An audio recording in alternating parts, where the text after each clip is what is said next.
திருச்செந்தூர் முருகன் ஆசியோடு நவ கிரகங்களை பஞ்சபூதங்களை வணங்கி என் முன்னோர்களின் ஆசியோடு இந்த வாஸ்து வகுப்பில் தொழில்முறை வாஸ்து முன்னோட்ட வகுப்பில் இணைந்து கொண்டுள்ள அனைத்து நண்பர்களையும் வருக வருக என அன்புடன் வரவேற்கிறேன். நான் உங்கள் அஸ்ட்ரோ வாஸ்து சதீஷ்குமார். அதாவது வாஸ்து அப்படிங்கிறது எவ்வாறு செயல்படுகிறது, எதன் அடிப்படையில் செயல்படுகிறது, எதன் அடிப்படையில் அதை வாஸ்துவை நம்ம நிர்ணயம் செய்யறோம், எந்த இடத்தில் பாதிப்பு ஏற்பட்டால் எது போன்ற பிரச்சனைகள் ஏற்படும், ஃபர்ஸ்ட் இதுதான் முக்கியம். ஏன்னா நம்ம ஒரு வீட்டுல அப்படிங்கிறது ஒரு நாள்ல ஒரு வருஷத்துல முக்கால்வாசி நேரங்கள் நம்ம ஸ்பெண்ட் பண்றது ஃபுல்லாவே வீட்டுல தான். நம்மளோட அனைத்து நல்லது கெட்ட விஷயங்கள் அனைத்தும் பங்கு பெறக்கூடிய இடம் வீடு, அல்லது கட்டிடம் சார்ந்த ஒரு தொழில் செய்யற இடம் எதுவாக இருந்தாலும் சரி, தனியா நம்ம தொழில் செய்யற இடமாக இருந்தாலும் சரி, வீடாக இருந்தாலும் சரி, ஒரு கட்டிடம் அப்படின்றது இருக்க போறோம். அந்த இடத்துல தான் வாஸ்து அப்படிங்கிறது சரியாக இருக்கும் பட்சத்தில் நம்ம ஈஸியா அந்த காரியத்துல வெற்றி பெறுகிறோம். தவறுதலா இருக்கும் பட்சத்தில் என்ன தவறு இருக்கிறதோ அந்த தவறு ரீதியாக பல பிரச்சனைகளை சந்திக்கிறோம், அது ரீதியாக நஷ்டங்களை அனுபவிக்கிறோம். சின்ன சின்ன விஷயத்த நம்ம சரி செய்யும் பொழுது வாழ்க்கையில ஈஸியா வெற்றி பெறுகிறோம், வேற ஒண்ணுமே கிடையாது. அப்ப வாஸ்து அப்படிங்கிறது எதன் அடிப்படையில் செயல்படுகிறது என்றால், வாஸ்து என்பது பஞ்சபூதங்களின் அடிப்படையில் செயல்படுவது வாஸ்து. பஞ்சபூதங்களின் அடிப்படையில் செயல்படுவது வாஸ்து அப்படின்னா, பஞ்சபூதங்கள் என்னன்னா அது எவ்வாறு அதன் அடிப்படையில் இந்த வாஸ்து செயல்படுகிறது அப்படின்னு கேட்டீங்கன்னா, இந்த பஞ்சபூதங்கள் என்பது நீர், நெருப்பு, நிலம், காற்று, ஆகாயம் என்று சொல்லக்கூடிய இந்த 5 விஷயங்களை பஞ்சபூதங்கள் என்று சொல்கிறோம். அப்ப இந்த பஞ்சபூதங்களின் அடிப்படையில் செயல்படுவது வாஸ்து அப்படிங்கிற ஒரு அற்புதமான விஷயம். இந்த பஞ்சபூதங்கள் அப்படிங்கிறது நீர், நிலம், நெருப்பு, காற்று, ஆகாயம் என்று சொல்லக்கூடிய அந்த 5 விஷயங்கள் தான் பஞ்சபூதங்கள் அப்படின்னு சொல்றோம். அப்ப ஒரு இடத்திற்கு வாஸ்து அப்படிங்கறத பார்க்க போறோம் அப்படின்னாவே, அந்த இடத்துல ரொம்ப ரொம்ப ரொம்ப ரொம்ப முக்கியமான ஒரு விஷயம் என்னன்னா, அந்த இடத்துடைய திசை அப்படிங்கிறது தெளிவாக நமக்கு தெரியும். சும்மா ஒரு குத்து மதிப்பா இது வடக்கு பார்த்த இடம் தான், நம்மளுடைய அனுபவத்துல தெரியாம இருக்கு அப்படின்னு நினைக்கிறது, இது கிழக்கு பார்த்த இடம் தான், இது மேற்கு பார்த்த இடம் தான். ஏன்னா ரொம்ப இடத்துல நம்ம போய் பார்த்து அவங்க இத்தனை நாளா வடக்கு பார்த்த இடம்னே வடக்கு பார்த்து வீடு கட்டியிருப்பாங்க, அது வடக்கே இருக்காது, வடகிழக்க பார்த்து இருக்கும் அல்லது வட மேற்க பார்த்து இருக்கும். ஒரு இடத்திற்கு போறோம் அப்படின்னா அந்த இடத்தில் திசை காட்டும் கருவியை வைத்து இது சரியான வடக்கு திசை, இது சரியான மேற்கு திசை, இது சரியான கிழக்கு திசைன்னு திசை காட்டும் கருவியை வைத்துத்தான் ஒரு இடத்துல வாஸ்து அப்படிங்கிறது நம்ம திசையை முடிவு செய்யணும். முடிஞ்சு நம்ம பார்வைக்கு தெரிகிறதோ அல்லது சாலையில போற இடத்துல தெரிகிறதோ கண்டிப்பாக நமக்கு திசை கிடையாது. அப்ப சரியான திசை அப்படிங்கிறது திசை காட்டும் கருவியை வைத்துத்தான் 100% நம்ம முடிவு செய்யணும். முடிஞ்சு மாற்று கருத்தா நம்ம பார்வைக்கு தெரிய வச்சு பண்ணோம்னா எந்த இடத்துலயும் வாஸ்து அப்படிங்கிறது செயல்படாது. துல்லியமா ஒரு ஒரு டிகிரிக்கு ஒரு ஒரு வேல்யூ அப்படிங்கிறது வாஸ்துல இருக்கு. ரொம்ப ரொம்ப முக்கியம் ஃபர்ஸ்ட் திசை. அப்ப ஒரு இடத்துல நம்ம வரைபடம் அப்படிங்கிறது வரைகிறோம், போர்ட்ல எக்ஸ்பிளைன் பண்றோம் அப்படின்னாவே, இந்த இடத்துல திசை அப்படின்னா மேல இருக்க இந்த திசை அப்படிங்கிறது வடக்கு திசை, கீழே இருக்க இந்த திசை தெற்கு திசை, இது கிழக்கு திசை, இது மேற்கு திசை. ஃபர்ஸ்ட் அதை தெரிஞ்சுக்கணும். இப்ப இந்த பூமி, இந்த பிரபஞ்சம் இப்படி வட்ட வடிவில் இருக்கு, எல்லாருக்கும் தெரியும் இந்த பூமி அப்படிங்கிறது வட்ட வடிவில் இருக்கு. இதுல மேல இருக்க திசை வடக்கு திசை அப்படின்னு இப்பதான் பார்த்தோம் நம்ம. கீழே இருக்க திசை தெற்கு திசை, இந்த திசை கிழக்கு திசை, இந்த திசை மேற்கு திசை.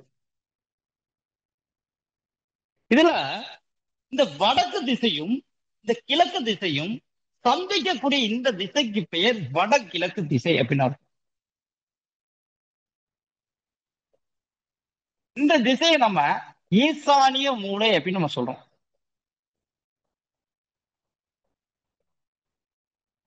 அதே போல இந்த கிழக்கு திசை, இந்த தெற்கு திசை, இது ரெண்டு சந்திக்கிற இந்த திசைக்கு பெயர் தென் கிழக்கு திசை. இந்த திசையை நம்ம அக்னி மூலைன்னு சொல்றோம்.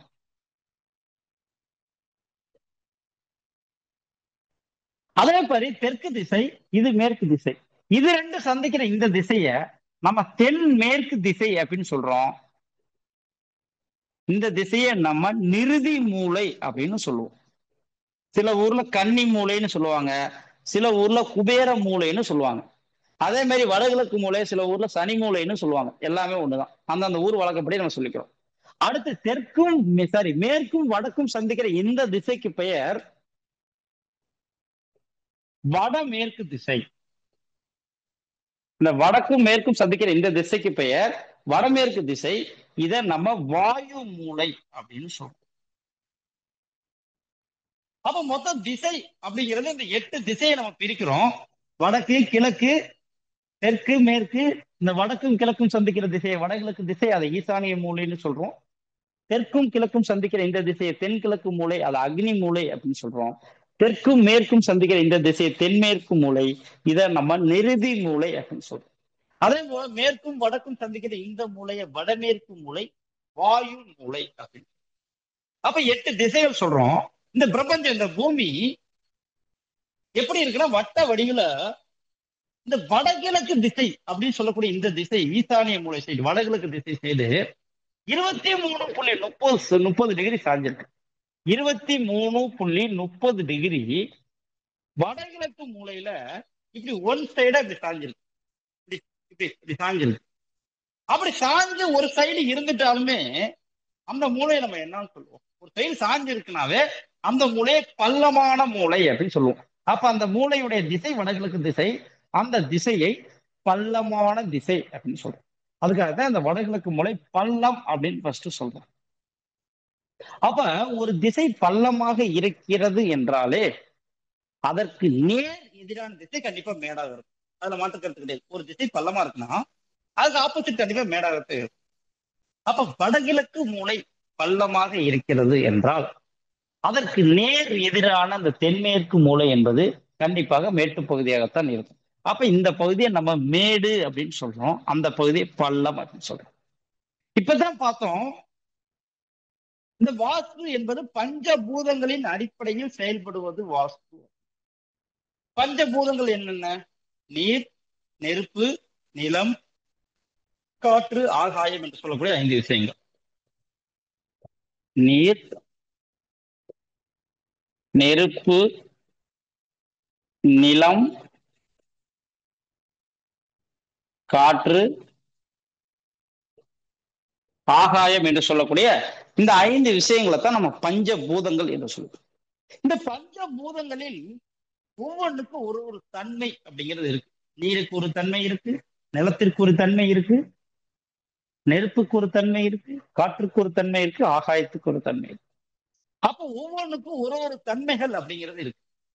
அதுல அந்த நீருடைய தன்மை அப்படிங்கிறது என்னன்னு கேட்டீங்கன்னா, மேட்டு பகுதியிலிருந்து பள்ளத்தை நோக்கி பாய்ந்தோடும். எல்லா பேத்துக்குமே தெரியும் நீருடைய தன்மை என்பது மேட்டு பகுதியிலிருந்து பள்ளத்தை நோக்கி பாய்ந்தோடக்கூடிய விஷயம் தான் அந்த நீர் அப்படின்னு சொல்றோம். அப்ப மேட்டு பகுதியிலிருந்து பள்ளத்தை நோக்கி நீரானது பாய்ந்தோடுகிறது என்றால் எந்த திசையில ஒரு நீரானது பாய்ந்தோடுகிறதோ அந்த திசையில் நீர் வளம் அப்படிங்கிறது அதிகமாக இருக்கும். எந்த திசையில் நீரானது பாய்ந்தோடுகிறதோ அந்த திசையில் நீர் வளம் அப்படிங்கிறது கண்டிப்பாக அதிகமா இருக்கும். அப்ப நீர் வளம் அதிகமாக உள்ள இடத்தில் நீர் சம்பந்தப்பட்ட போரோ, கிணறோ, தண்ணி தொட்டி சார்ந்த நீர் தத்துவம் சார்ந்த விஷயங்களும் செய்யும் பொழுது நம்ம வாழ்க்கையில வெற்றி பெறுகிறோம். வேற எதுவுமே கிடையாது. பஞ்சபூதங்கள் அப்படிங்கிறது இருக்கு. இந்த வாஸ்து அப்படின்னாவே யார எங்க எங்க அமர வைக்கணும் சார், அதுதான் வாஸ்து. வேற விஷயமே கிடையாது. நம்ம ஒண்ணும் புதுசா ஒண்ணும் எதுவும் செய்ய போறது இல்லை. யார எங்க எங்க அமர வைக்கணும். ஒரு இன்ஜினியர் இருக்காரு, கட்டடம் கட்ட வேண்டிய தொழில், கட்டட தொழில், அவர்கிட்ட கொடுக்குறோம், சிறப்பா செஞ்சு. ஒரு மருத்துவர் இருக்காரு, ஒரு உடல்நிலை சரியில்லாம போறாங்க, அந்த பேஷண்ட்டை கொண்டு போய் அவர்கிட்ட கொடுத்து இவருக்கு என்ன பிரச்சனைன்னு பார்த்து செக் பண்ணி சரி பண்ணி கொடுங்கன்னு சொல்றோம். சரி பண்ணி கொடுப்போம். அப்ப இவருடைய வேலை மருத்துவம் பார்ப்பது, இவருடைய வேலை கட்டடத்துறை சார்ந்த விஷயங்கள். இவர்கிட்ட ஆப்போசிட் அப்படியே கொண்டு போய் இவருக்கு இப்படி உடம்பு சரியில்லை, இது சரி பண்ணி கொடுக்கணும், இவர்கிட்ட கொடுக்குறோம். அதே இந்த கட்டடத்தை நீங்க சூப்பரா கட்டி கொடுக்கணும், எந்த ஒரு பிரச்சனையும் இல்லாம ஒரு ஸ்ட்ராங்கா கட்டி கொடுக்கணும்னு இவர்கிட்ட கொண்டு போய் கொடுக்குறோம். அந்த வேலை எப்படி இருக்கும்? கட்டடம் அப்படிங்கிறது ஆல்மோஸ்ட் 6 மாசத்துல இடிஞ்சு வந்துற மாதிரி ஒரு கட்டடம் கட்டுவாரு. இவரு கண்டிப்பா இவருக்கு வேற வேலை ஏதாவது பண்ணி விட்டுருவார். அப்ப யாரார்கிட்ட எந்தெந்த வேலையை கொடுத்தா சரியா இருக்குன்னு சொல்றோமோ அதே போலதான் இந்த பஞ்சபூதங்கள்ல யார எங்கெங்க அமர வைக்கணும். ஒரு வீடு அப்படிங்கிறது நீர், நெருப்பு, நிலம், காற்று, இந்த 4 விஷயங்கள் இல்லாத இடத்தில் ஒரு உயிரினம் வாழவே முடியாது. நீர் இல்லாமல் வாழ முடியுமா? நெருப்பு இல்லாமல் வாழ முடியுமா? நிலம் இல்லாமல் வாழ முடியுமா? காற்று இல்லாமல் வாழ முடியுமா? இந்த 4 விஷயங்கள் இல்லாமல் ஒரு இடத்துல ஒரு உயிரினமே வாழ முடியாது. அப்ப இந்த 4 விஷயங்களும் அற்புதமா பொருந்திய இடம் தான் இந்த பிரபஞ்சம், இந்த பூமி. அப்ப இந்த இடத்துல ஒவ்வொரு இடத்திலும் ஒரு ஒரு பூதங்களுக்கும் ஒரு ஆதிக்கம் அப்படிங்கிறது இருக்கு. அப்ப எந்தெந்த பூதங்கள் எங்கெங்க ஆதிக்கம் இருக்கிறது அப்படிங்கிறத பார்த்துட்டு நம்ம வீட்டுல வகுக்கக்கூடிய விஷயங்கள் எந்தெந்த இடங்கள் யாருடைய காரவத்துவம் புரிஞ்சியது, இது நீர் காரவத்துவம் புரிஞ்சியது, இது நெருப்பு காரவத்துவம் புரிஞ்சியது, இது காற்று காரவத்துவம் புரிஞ்சியது, இது நிலத்துடைய காரவத்துவம் புரிஞ்சியது அப்படின்னு அவங்கவுங்கள கேட்டகரி வைஸா நம்ம பிரிச்சு அவங்கவுங்களுக்கு அந்தந்த இடத்த பேச பிரிச்சு அவ்வளவுதான். நான் வேற எதுவும் பண்ண போறது இல்லை. ஒரு காரியத்தை அவங்க அவங்களுக்கு இது நீர் விஷயம் இங்கதான் இருக்கணும், இது நெருப்புக்குரிய விஷயம் இங்கதான் இருக்கணும், இது காற்றுக்குரிய விஷயம் இங்கதான் இருக்கணும் அப்படின்னு ஒவ்வொருத்தவங்களுக்கும் அவங்களுடைய காரவத்துவம் சார்ந்து நம்ம பிரிச்சு கொடுத்துறோம். அப்ப இந்த நீரானது மேட்டு பகுதியிலிருந்து பள்ளத்தை நோக்கி பாய்ந்தோடக்கூடிய தன்மை பொருந்தியதுதான் இந்த நீர். அப்ப மேட்டு பகுதியானது தென்மேற்கு மூலை அப்படின்னு சொல்றோம், பள்ளம் அப்படிங்கிறது வடகிழக்கு மூலைன்னு சொல்றோம். அப்ப வடகிழக்கு திசையில பள்ளம், அப்ப பள்ளத்தை நோக்கிதான் நீரானது பாய்ந்தோடுகிறது. அப்ப எந்த இடத்தில் நீரானது பாய்ந்தோடுகிறதோ அந்த இடத்தில் நீர் பலம் அப்படிங்கிறது அதிகமாக இருக்கும். அப்ப நீர் பலம் அதிகமாக உள்ள இடத்தில் நீர் சம்பந்தப்பட்ட அனைத்து விஷயங்களும் செய்யும் பொழுது வாழ்க்கையில வாஸ்து ரீதியாக வெற்றி பெறும். மாறாக செய்யும் பொழுது அது இயற்கைக்கு முரணா நம்ம ஒரு வேலை செய்யறோம், கண்டிப்பா அந்த இடத்துல மிகப்பெரிய ஒரு பிரச்சனை நம்ம சந்திக்க நேரிடுகிறது. வேற எதுவுமே கிடையாது. அப்ப அந்த நீர் அப்படிங்கிற விஷயத்தை நம்ம எக்காரத்து கொண்டும் இந்த வடகிழக்கு மூலை அப்படின்னு சொல்லக்கூடிய இடத்துலதான் நீர் தத்துவம் சார்ந்த விஷயங்களை செய்யணும். அடுத்து ஒரு முக்கியமான ஒரு விஷயம், பஞ்சபூதங்கள்ல நீர் அப்படிங்கிற ஒரு விஷயத்தை பார்த்தோம். அடுத்து நிலம் அப்படின்னாவே எடுத்துக்கிட்டீங்கன்னா ஒரு வீடு கட்டக்கூடிய பகுதி அப்படிங்கிறது நிலம். அப்ப வீடு எங்க கட்டணும் ஒரு இடத்துல அப்படின்னு கேட்டீங்கன்னா நிலையான இடத்துல ஃபர்ஸ்ட் வீடு கட்டணும். அதே மாதிரி உயரமான இடத்துல வீடு கட்டணும். பள்ளமான இடத்துல கூட வீடு கட்டிடக்கூடாது. இருக்கிறதுலயே மிக உயரமான இடம் அப்படின்னு எடுத்துக்கிட்டீங்கன்னா இந்த பிரபஞ்ச ரீதியா மிக உயரமான இடம் என்பது தென்மேற்கு மூலை என்று சொல்லக்கூடிய நிறுதி மூலை தான் உயரமான இடம். ஒரு இடத்தில் மிக உயரமான இடம் என்பது தென்மேற்கு மூலை. முதல் இடம், முக்கியமான மகத்துவமான இடம் அப்படிங்கிறது தென்மேற்கு மூலை. தென்மேற்கு மூலைக்கு இன்னொரு பெயரும் உண்டு, நிலையான இடம் அப்படிங்கிறது விஷயமும் உண்டு. அப்ப நிலையான இடத்துல நம்ம போய் உட்காரணும், நிலை இல்லாத இடங்கள்ல உட்காரக்கூடாது. அப்ப நம்ம வீடு கட்டி அமரக்கூடிய ஒரு முக்கியமான இடம் ஒரு நிலையான இடமாக இருக்க வேண்டும்.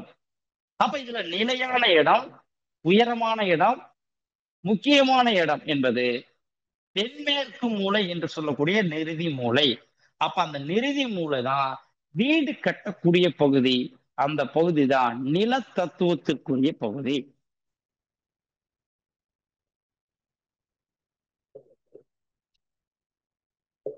அப்ப நில தத்துவத்துக்குரிய பகுதியே இந்த தென்மேற்கு மூலை, நீர் தத்துவத்துக்குரிய பகுதி அப்படிங்கிறது இந்த வடகிழக்கு மூலை என்று சொல்லக்கூடிய ஈசானிய மூலை. எப்படி இந்த நிலத்திற்கும் இந்த நீருக்கும் இப்படி ஒரு சம்பந்தம் அப்படிங்கிறது உண்டோ, மேட்டு பகுதி பள்ளத்து தளமான திசை அப்படின்னா சொல்றோம். அதே போல இந்த காற்றுக்கும் நெருப்புக்கும் ஒரு சம்பந்தம் இருக்கு சார். இந்த காற்று எங்கெங்கெல்லாம் இருக்கோ அங்கதான் நெருப்பை பிடிக்கும். காற்று இல்லாத இடத்துல நெருப்பு நீங்க பத்த வச்சீங்கன்னா பிடிக்க முடியாது. காற்று அப்படிங்கிற எதிர் திசையிலிருந்து வந்தால்தான் அந்த நெருப்பு அப்படிங்கிறது கண்டிப்பா. காற்று இல்லாமல் புகையாது அப்படின்னு ஒரு பழமொழி இருக்கு. அப்ப காற்று இருக்க வேண்டிய இடத்தில் தான் இந்த நெருப்பு அப்படிங்கிறது கண்டிப்பா இருக்கும். அப்ப இந்த காற்று அப்படிங்கிறது எங்க இருக்கு, இந்த 4 திசைகளில் 8 திசைகளில் இந்த காற்றானது எங்க இருக்கிறது அப்படின்னு கேட்டீங்கன்னா இந்த காற்றானது உள்ள இடமே இந்த வடமேற்கு மூலையான வாயு மூலை என்றாலே காற்றுக்குரிய இடம். அப்ப பஞ்சபூதங்கள்ல காற்றுக்குரிய இடம் அப்படிங்கிறது திசைகள்ல இந்த வாயு மூலை என்று சொல்லக்கூடிய வடமேற்கு மூலை தான் காற்றுக்குரிய இடம் அப்படின்னு சொல்றோம். அதற்கு நேர் எதிர் திசையான தென்கிழக்கு மூலை என்பது நெருப்புக்குரிய இடம். அதுதான் அக்னி மூலை அப்படின்னு சொல்றோம். அது நெருப்புக்குரிய இடம் அப்படின்னு சொல்றோம். இப்ப நீர் தத்துவம் வடகிழக்கு மூலை, நில தத்துவம் தென்மேற்கு மூலை, நெருப்பு தத்துவம் தென்கிழக்கு மூலை, காற்று தத்துவம் வடமேற்கு மூலை அப்படின்னு சொல்லிட்டு நாலுக்கும் 4 திசைகளும் சார். இன்னொரு ஒரு முக்கியமான ஒரு விஷயம் இருக்கு, என்ன அப்படின்னு கேட்டீங்கன்னா இந்த பஞ்சபூதங்கள் நீர் பார்த்துட்டா, நெருப்பை பார்த்துட்டா, நிலத்தை பார்த்துட்டா, காற்றை பார்த்துட்டா, ஆகாயம் அப்படின்னு ஒரு விஷயம் இருக்கு. நம்ம எல்லா பேருமே இந்த 4 விஷயங்களை பற்றி பஞ்சபூதங்கள்ல தெரிஞ்சுக்கிறோம். இந்த ஆகாயம் அப்படிங்கிற ஒரு விஷயத்தை பத்தி நம்ம எக்காரணத்துக்கு தெரிஞ்சுக்கிறதே.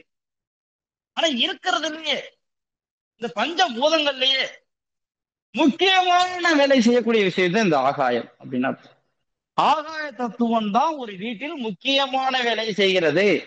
ஒரு வீட்டிற்கு பாதுகாப்பு அரணாக இருந்து செயல்படுகிறது. ஒரு வீட்டிற்கு வெளியிலிருந்து வரக்கூடிய பிரச்சனையை வீட்டிற்கு உள்ளே வரவிடாமல் தடுப்பது இந்த ஆகாய தத்துவத்துக்குரிய வேலை. அப்ப இந்த ஆகாய தத்துவம் என்பது மிக மிக மிக மிக முக்கியமானது. எல்லா தத்துவத்தை விட, நீர் தத்துவத்தை விட, நெருப்பு தத்துவத்தை விட, நில தத்துவத்தை விட, காற்று தத்துவத்தை விட மிக முக்கியமான தத்துவம் ஆகாய தத்துவம். இந்த ஆகாய தத்துவம் என்ன செய்யும் என்றால் பஞ்சபூதங்களுக்கு தலைவனாக இருந்து செயல்படுகிறது. பஞ்சபூதங்களுக்கு தலைவன் அப்படின்னாவே இந்த ஆகாய தத்துவத்துக்குரிய வேலைதான். அப்ப ஒரு தலைவன் என்ன செய்வான்? ஒரு தலைவனுக்குரிய பண்பு என்ன? வெளியில் இருந்து தன்னுடைய உறுப்பினர்களுக்கு, ஒரு தலைவன்னா அவங்களுக்கு கீழே இருக்கிற உறுப்பினர்களுக்கு வெளியில் இருந்து எந்த விதமான பிரச்சனையும் வராமல் தற்காத்துக் கொள்வதுதான் இந்த தலைவனுடைய பங்கு. அப்ப இந்த இடத்துல ஆகாய தத்துவம் தான் இந்த பஞ்சபூதங்களுக்கு தலைவனாக இருந்து செயல்படுகிறது அப்படின்னு நம்ம சொல்றோம். அப்ப பஞ்சபூதங்களுக்கு தலைவனாக இருந்த இந்த ஆகாய தத்துவம் செயல்படும் பொழுது அவர்களுக்கு வெளியில் இருந்து எந்த ஒரு பிரச்சனையும் வராமல் பாதுகாக்கிறது. எப்படி சார் பாதுகாக்கும்? இந்த ஆகாய தத்துவத்துக்குரிய வேலை என்ன சார் அப்படின்னு கேட்டீங்கன்னா,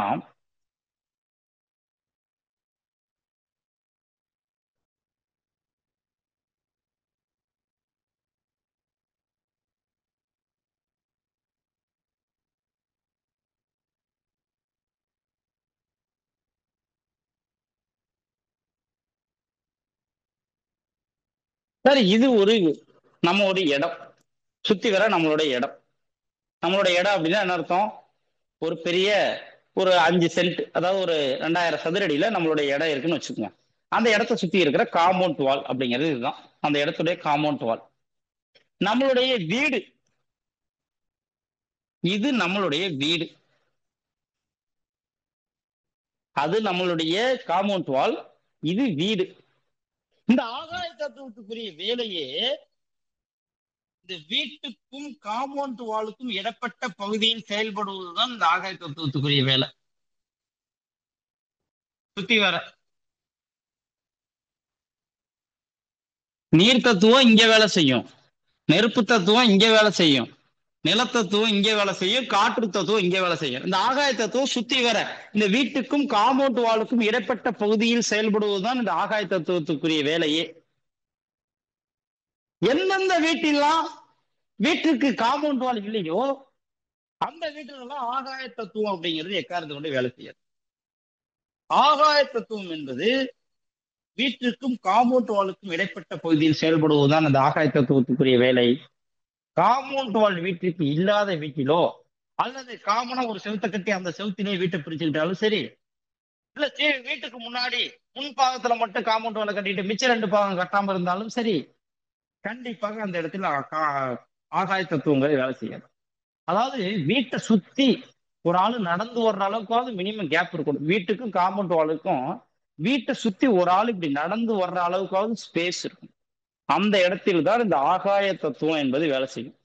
ஆகாய தத்துவம் வேலை செய்யலைன்னா என்னென்ன பிரச்சனைகள் அப்படிங்கிறது வரும்னா, வீட்டிற்கு வெளியில் இருந்து இந்த பஞ்ச பூதங்களினால் வரக்கூடிய பிரச்சனைகள் தடுக்கும்.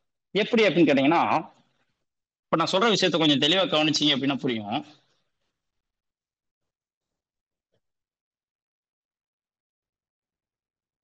சார் இது ஒரு ரோடு சார். இதுல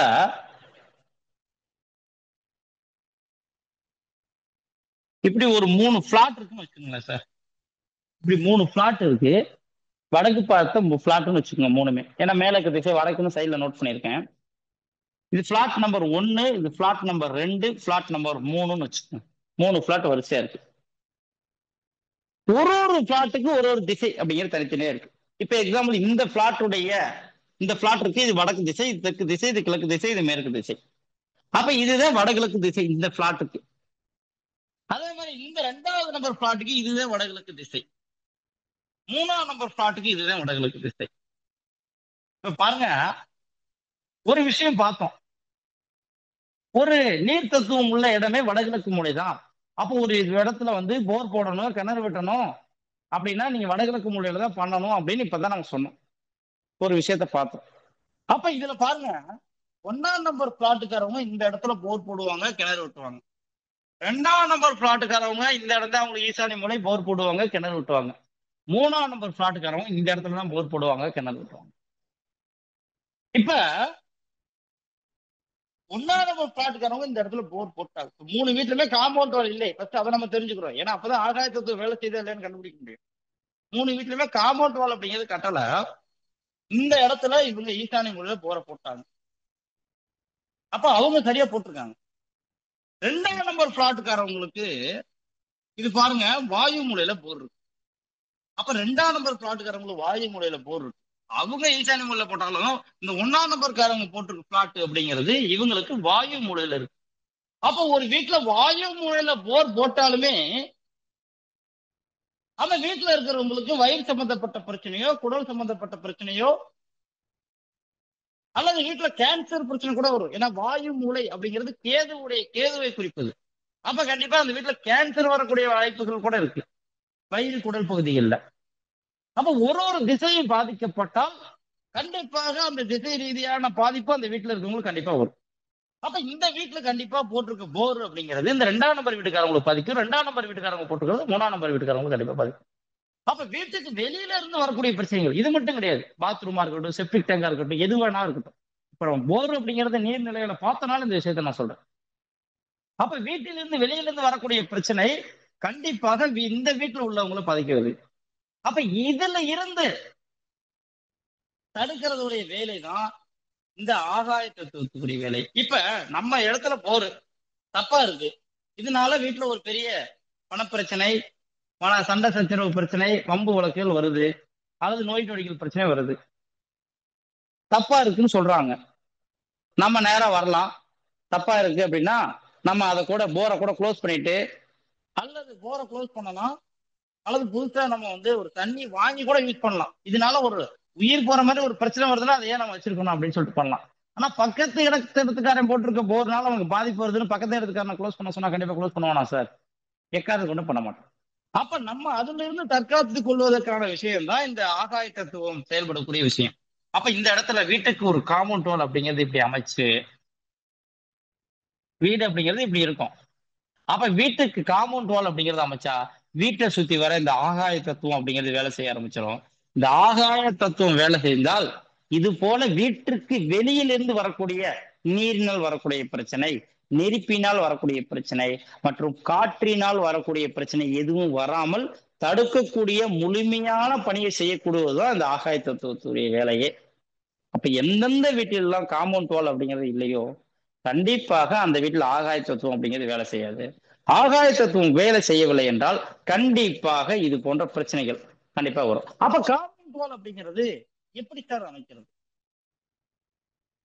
எப்படி எல்லாம் காம்பவுண்ட் வால் அமைக்கணும்னா, இது ஒரு சப்ஜெக்டா நம்ம எப்படியும் புரிஞ்சுக்கிறது என்ன புரிஞ்சுக்கணும்னா, இது எதற்காக அமைக்கணும்னா பஞ்சபூதங்களுக்காகத்தான், இந்த ஆகாய தத்துவத்திற்காகத்தான் இந்த காம்பவுண்ட் வால் அமைக்கணும். அப்ப பஞ்சபூதங்கள் ஊடுருவாத ஒரு காம்பவுண்ட் வால் அமைக்கணும். என்ன அர்த்தம்? ஒரு தண்ணி இங்கிட்ட இருந்து ஊத்தினா அந்த சைடு வரக்கூடாது. நெருப்பு இங்கிட்ட இருந்து ஃபயர் பண்ணா அந்த நெருப்பு அந்த சைடு வரக்கூடாது. காற்று இங்க இருந்து ஏற பிரஸ் பண்ணா அந்த சைடு வரக்கூடாது. அப்ப என்ன அர்த்தம்? அது மாதிரி ஒரு காம்பவுண்ட் வால் அமைக்கணும். சும்மா கம்பி வெளியில அமைக்கிறது இதெல்லாம் காம்பவுண்ட் வால் கிடையாது. நீங்க செங்கல்ல கட்டலாம், இன்டர்லாக் பிரிக்ஸ்ல கட்டலாம், ஹாலோ பிளாக்ஸ்ல கட்டலாம், ரெடிமேட் காம்பவுண்ட் வால் கட்டலாம், எப்படி வேணாலும் கட்டிக்கலாம். ஆனா நான் சொன்ன விஷயங்கள் அங்கிட்ட வரக்கூடாது. இங்க இருந்து காத்த பிரஸ் பண்ணா அந்த சைடு வரக்கூடாது. தண்ணி ஊத்துனா அந்த சைடு வரக்கூடாது. இது போன்ற பாதுகாப்பு உள்ள ஒரு காம்பவுண்ட் வால் அப்படிங்கிறது நம்ம கண்டிப்பா அமைக்கணும். அப்ப நம்ம நார்மலா அமைக்கிறது கம்பி வேலி அமைக்காம வேற எப்படி வேணாலும் அமைச்சுக்கலாம். கம்பி வேலிங்கிறது காம்பவுண்ட் வால்ல சேராது. அப்ப சரியான முறையில் நம்ம வந்து இந்த ஆகாய தத்துவத்தை இயக்கும் பொழுது வாஸ்து ரீதியாக வீட்டிற்கு வெளியிலிருந்து வரக்கூடிய பிரச்சனைகள் வந்து நம்ம தப்பிக்கணும். ஓகேங்களா? இப்ப நம்ம ஒரு பேசிக்கா இந்த பஞ்சபூதங்கள் அப்படிங்கிறது எவ்வாறு வேலை செய்கிறது அப்படிங்கிற ஒரு விஷயத்த பார்ப்போம். இதுல ஏதாவது சந்தேகங்கள் உள்ளவங்க ஒரு 5 மினிட்ஸ் பேசுங்க. அடுத்த சப்ஜெக்ட்ல உள்ள போய் சந்தை இருக்கிறவங்க மட்டும் பேசு. சந்தை இல்லைன்னா அடுத்த சப்ஜெக்ட்ல போய் ஏதாவது புரியுதுங்களா சார் நான் பேசுறது? புரியுதுங்க சார். புரியுதுங்க சார். புரியுது சார். எனக்கு ஒரு சந்தேகம் ஐயா. சார் சொல்லுங்க சார், பேசுங்க. ஐயா, இந்த காம்பவுண்ட் வால் வந்து பொது காம்பவுண்ட் வாலா போடுறாங்களே, ரெண்டு வீட்டுக்கும் பொதுவா எடுத்துக்கிறாங்களே. சார் காம்பவுண்ட் வாலுங்கிறது இப்ப எக்ஸாம்பிள் வந்து, இப்ப இந்த வீட்டுக்காரவங்க இப்ப இருக்கு, இப்படி ஒரு செவுரு இருக்கு, இப்படி ஒரு வீட்டை கட்டி இந்த செவரை இப்போ நடுவில் இருக்கிற செவரை புது செவரை யூஸ் பண்ணலாம், தவறே கிடையாது. ஆமா. ஆனா தவறு. நம்ம என்ன யூஸ் பண்ணிடக்கூடாதுன்னா, இந்த செவரை பொது செவரை கட்டி இந்த செவத்தோட சேர்ந்து நம்ம வீட்டை கட்டுறது தப்பு. சொல்றது புரியுதுங்களா சார்? புரியுது. செவரு பொதுவா இருக்கலாம், நம்ம வீட்டுக்கு அந்த செவத்துக்கு இடையில கேப் இருக்கணும், அவ்வளவுதான். நன்றி. நன்றி.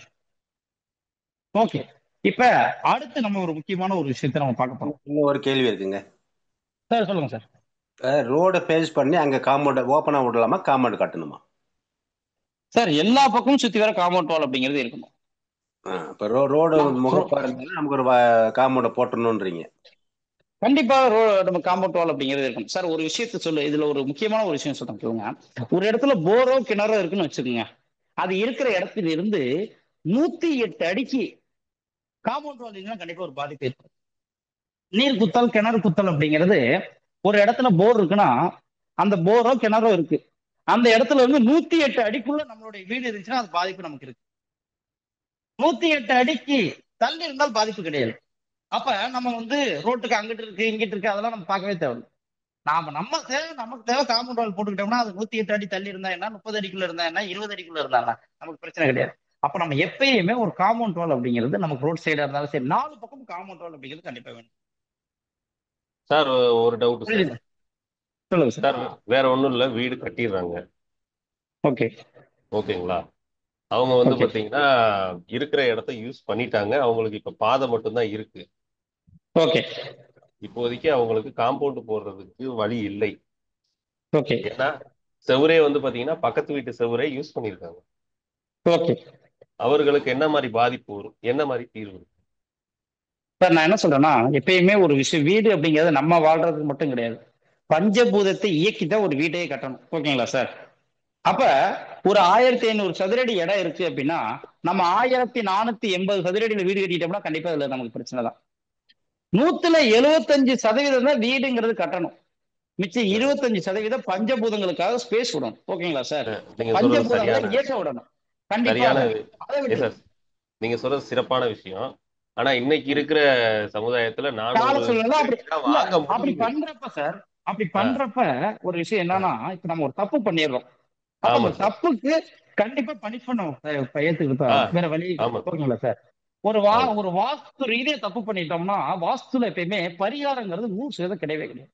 வாஸ்து ஆ, ஒரு வாஸ்து ரீதியா நம்ம ஒரு தப்பு பண்ணிட்டோம்னா, அதை yes ஒண்ணு sir. இடிச்சு சரி பண்ணணும் அல்லது கட்டி சரி பண்ணணும். ஓகேங்களா சார்? சரிங்க சரி சார். அதுக்கு வந்து கட்டடம் அப்படியே இருந்து வச்சுக்கிட்டு நம்ம இதுக்காக சொல்யூஷன் வேணும் சொல்யூஷன் வேணும்னா கண்டிப்பா 100% கிடையாது. ஒண்ணு, சரி. இப்ப ஒரு தவறான அளவுல வீடு கட்டிட்டோம், Yes கட்டி sir. அதை சேர்த்து சரி பண்ணணும். அல்லது Yes sir. எக்ஸஸா வீடு கட்டிட்டோம், அதை இடித்து நம்ம சரி செய்யணும். ஒரு வாஸ்துவை வாஸ்து ரீதியாக சரி செய்தால் மட்டுமே அது சரி. மிச்சப்படி அதை பரிகாரம் செஞ்சோ வேற எப்படி செஞ்சாலும் அது தவறுதான். புரியுதுங்களா இல்லைங்களா சார்? நன்றி சார், நன்றி சார். சிறப்பு சார். நன்றி. ஓகே, அப்ப இப்ப நம்ம அடுத்த ஒரு முக்கியமான ஒரு விஷயம் அப்படிங்கிறது என்ன பார்க்க போறோம்னா, வாஸ்து எப்படி வந்து பஞ்சபூதங்கள் அடிப்படையில் எவ்வாறு ஒரு வாஸ்து செயல்பட்டது அப்படிங்கிற ஒரு விஷயத்தை நம்ம பார்ப்போம். அடுத்த ஒரு முக்கியமான ஒரு விஷயம் என்னன்னா, நவகிரகங்கள் அடிப்படையிலும் இந்த வாஸ்து செயல்படுகிறது, பஞ்சபூதங்கள் அடிப்படையில் மட்டும் செயல்படுவதில்லை, நவகிரகங்களின் அடிப்படையிலும் இந்த வாஸ்து அப்படிங்கிறது செயல்படுது. அப்ப நவகிரகங்கள் அடிப்படையில் இந்த வாஸ்து எவ்வாறு செயல்படுகிறது, நவகிரகங்களின் பங்கு என்ன வாஸ்துல, ஜோதிடத்தின் பங்கு என்ன இந்த வாஸ்துல அப்படிங்கிறது நமக்கு எப்பயுமே தெரியணும். இப்ப ஒரு திசையிலும் ஒரு கிரகங்களின் ஆதிக்கம் அப்படிங்கிறது இருக்கு, எப்பயுமே அது தெரிஞ்சுக்கணும். எதனால அந்த கிரகங்களின் ஆதிக்கம் எவ்வாறு செயல்படுகிறது அப்படின்னு ஒரு அற்புதமான ஒரு விஷயம் தான் நம்ம பார்க்க போறோம். இப்ப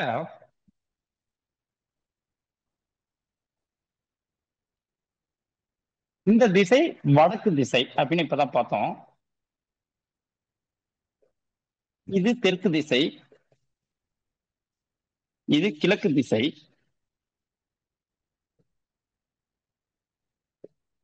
இது மேற்கு திசை, இது வடக்கும் கிழக்கும் சந்திக்கிற வடகிழக்கு திசை, இது தெற்கும் கிழக்கும் சந்திக்கிற தென் கிழக்கு திசை, இது தெற்கும் மேற்கும் சந்திக்கிற தென்மேற்கு திசை.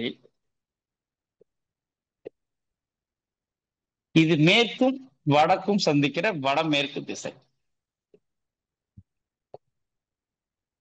இப்படி திசைகள் அப்படிங்கிறது இருக்கு.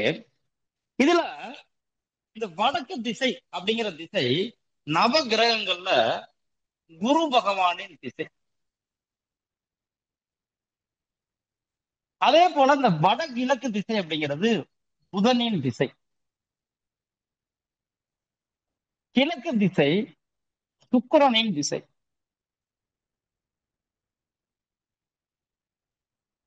இந்த தென்கிழக்கு திசை சந்திர பகவானின் திசை. தெற்கு திசை செவ்வாயுடைய திசை.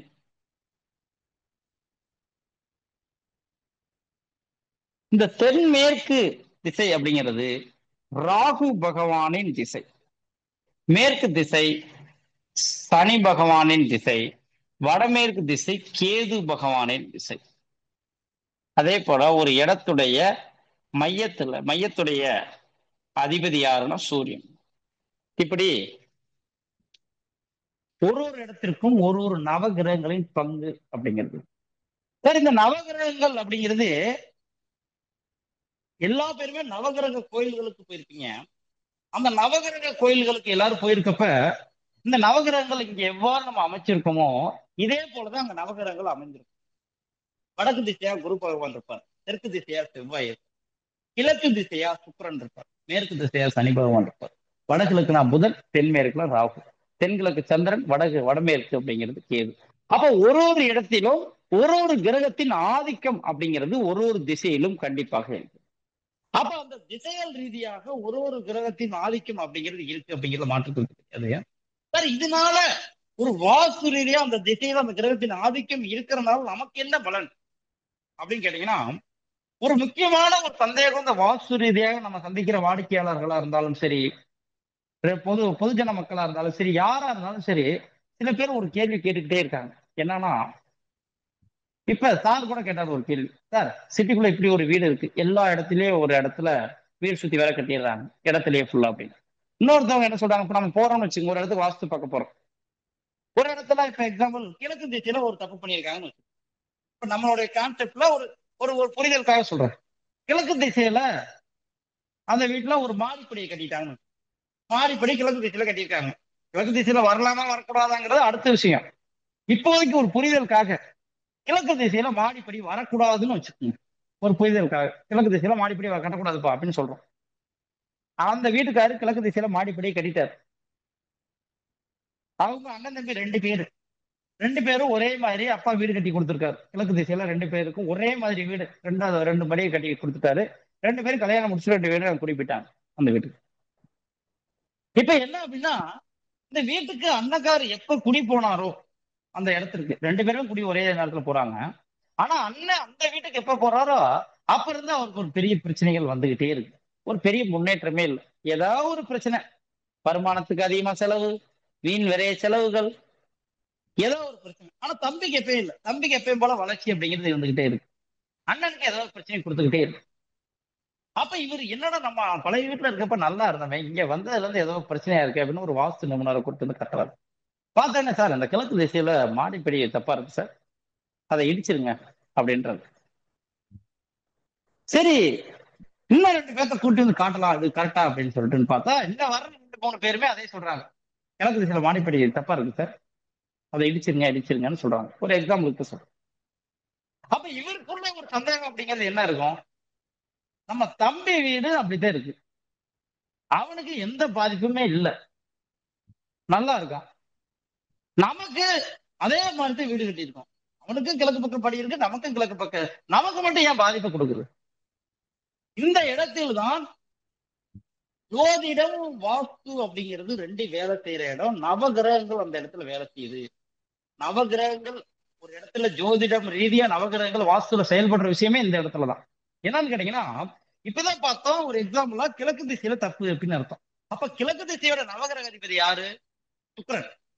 அப்போ ஒருவருடைய ஜாதகத்தில் எந்த திசையில் தவறு செய்கிறோமோ வாஸ்து ரீதியாக அந்த திசையுடைய கிரகம் அந்த திசையுடைய கிரகம். இப்ப கிழக்கு திசையில தவறு செஞ்சவனு பேசணும். அப்ப கிழக்கு திசையோட கிரகம் சுக்கிரன். அப்ப சுக்கிரன் அவங்க ஜாதகத்துல கெட்டு இருந்துச்சுன்னு வச்சுக்கோங்க. சுக்கிரனுடைய திசையான கிழக்கு திசையிலே நம்ம ஒரு தவறு செய்யும் பட்சத்தில் அந்த வீட்டுக்காரங்களுக்கு மிகப்பெரிய ஒரு பாதிப்பை ஏற்படுத்துது. தெளிவா புரிஞ்சுக்குங்க. ஒரு திசையில் நம்ம வாஸ்து ரீதியாக தவறு செய்யும் பட்சத்தில் அந்த திசையுடைய அதிபதி நம்ம ஜாதகத்துல கெட்டு போயிருந்தா அந்த வீட்டுக்காரங்களுக்கு ஒரு பாதிப்பு ஏற்படும். ஒருவேளை ஜாதகத்துல அந்த கிரகம் நல்லா இருந்து வாஸ்து ரீதியாக நம்ம தப்பு செஞ்சிருந்தா கூட அந்த வாஸ்து ரீதியான தவறு அப்படிங்கிறது மிகப்பெரிய லெவல்ல நமக்கு பாதிப்பை ஏற்படுத்துவது இல்லை. ஏன்னா அந்த திசையுடைய காரகன் நல்லா இருக்காரு. அதனால நமக்கு ஒரு மிகப்பெரிய பாதிப்பை அதை ஏற்படுத்துவது இல்லை. வேற ஒண்ணுமே கிடையாது சார். ரெண்டே விஷயம், அந்த திசையும் தப்பா இருக்கு, அந்த கிரகமும் தப்பா இருக்கு, மிகப்பெரிய பாதிப்பு ஏற்படும். நம்ம அந்த திசையை வாசனையா தவறா இல்லைன்னா அது நமக்கு பிரச்சனையே கிடையாது. அப்ப அந்த திசையும் தப்பா இருக்கு, கிரகமும் தப்பா இருக்கிறப்ப நமக்கு மிகப்பெரிய பாதிப்பை ஏற்படுது. திசை கெட்டிருந்து அந்த இடத்துடைய அதிபதி நமக்கு ஜாதகத்துல உச்சபலன் பெற்றிருக்கும் பொழுது நமக்கு எந்த விதமான பாதிப்பையும் ஏற்படுத்துவது இல்லை. சார், ஒரு மனுஷன் ஒரு பெரிய பணக்கார வீட்டு பையன், டெய்லியும் அவங்க வீட்டுல ஒரு 2 லட்சம் ரூபாய்க்கு வருமானம் வரக்கூடிய அளவுக்கு வசதியான வீட்டு பையன். அந்த பையன் ஒரு ஒழுக்கம் இல்லாத பையனா இருக்கான். டெய்லி ஒரு 2000 ரூபாய் செலவு பண்றான். டெய்லி 2000 ரூபாய் செலவு பண்றான். அதே பக்கத்துல ஒரு ஏழை வீட்டு பையன் முதலே கஷ்டத்துல இருக்கான். இந்த பையனை டெய்லி 2000 ரூபாய் செலவு பண்றான். யாருக்கு சார் பாதிப்பு அதிகம்?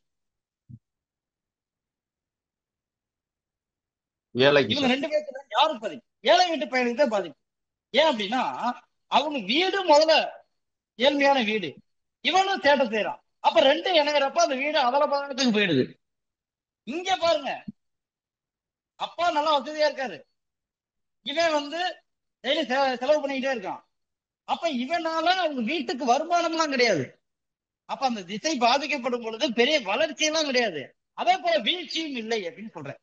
நான் சொல்ற கான்செப்ட் எல்லாத்தையும் புரியுதுங்களா சார்? ஒரு நவ கிரகம் எவ்வாறு ஒரு வாஸ்துல செயல்படுவது அப்படிங்கிறது நான் சொல்ற சப்ஜெக்ட் எல்லாத்தையும் புரிய வருதுங்களா சார்? புரியுதுங்களா எல்லாத்துக்கும்? புரியுதுங்க சார். ஓகே. அப்ப ஒரு இடத்தில் நவ கிரகம், இதுதான் நவ கிரகங்களுடைய ஆதிக்கம் ஒரு இடத்திலும் இருக்கிறது. அதே போல ஒரு திசைகளுக்கும் ஒரு தெய்வம் அப்படிங்கிறது இருக்கு. இப்ப வடக்கு திசையுடைய தெய்வமே பாத்தீங்கன்னா குபேரர். அதனாலதான் வடக்கு திசையில ஒரு வாஸ்து ரீதியாக தவறு செஞ்சிட்டாலுமே குபேரன் அப்படின்னாவே பணம் காசுக்கு அதிபதி குபேரன். குரு பகவானே பணம். அப்ப வடக்கு திசையில ஒருவர் தவறு செஞ்சிட்டாலுமே அவருக்கு வருமானம் அப்படிங்கிறதே இருக்காது. வருமானம் அப்படிங்கிறது மிகப்பெரிய லெவல்ல இருக்காது. ஃபர்ஸ்ட் வருமானம் தான் பாதிக்கப்படும். வடக்கு திசையில ஒருத்தர் வீட்டுக்குள்ள நமக்கு வாஸ்து ரீதியா தவறு இருந்துச்சுனாவே ஃபர்ஸ்ட் வருமானம் தான் பாதிக்கப்படும். கிழக்கு திசையோட தெய்வம் அப்படிங்கிறது இந்திரன். தெற்கு திசையுடைய தெய்வம் அப்படிங்கிறது யமதர்மன். மேற்கு திசையுடைய தெய்வம் வருணன். மையத்துடைய தெய்வம் பிரம்மன். வடகிழக்கு மூலையுடைய தெய்வம் ஈசானிய பகவான். தென்கிழக்குடைய தெய்வம் அக்னி பகவான். தென்மேற்கு மூலையுடைய தெய்வம் நிருதி பகவான். வடமேற்கு மூலையுடைய தெய்வம் வாயு பகவான். அப்ப ஒரு திசைக்கும் ஒரு தெய்வம் அப்படிங்கிறது இருக்கு.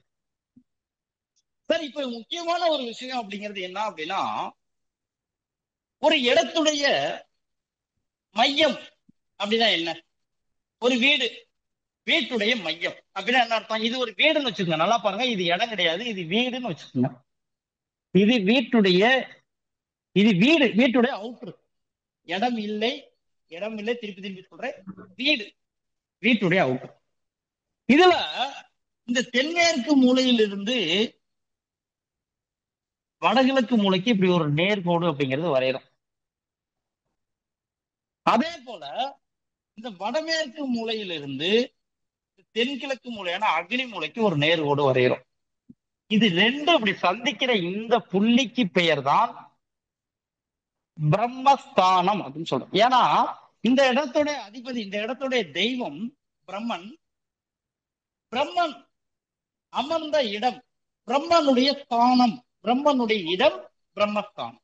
அப்ப இந்த இடத்திற்கு பெயர் தான் பிரம்மஸ்தானம் அப்படின்னு சொல்றோம். சார் கொஞ்சம் எல்லாரும் மீட் பண்ணிக்கங்க. ராஜேந்திரன் சார், இன்னும் 2 பேர் கொஞ்சம் மீட் பண்ணிக்கங்க.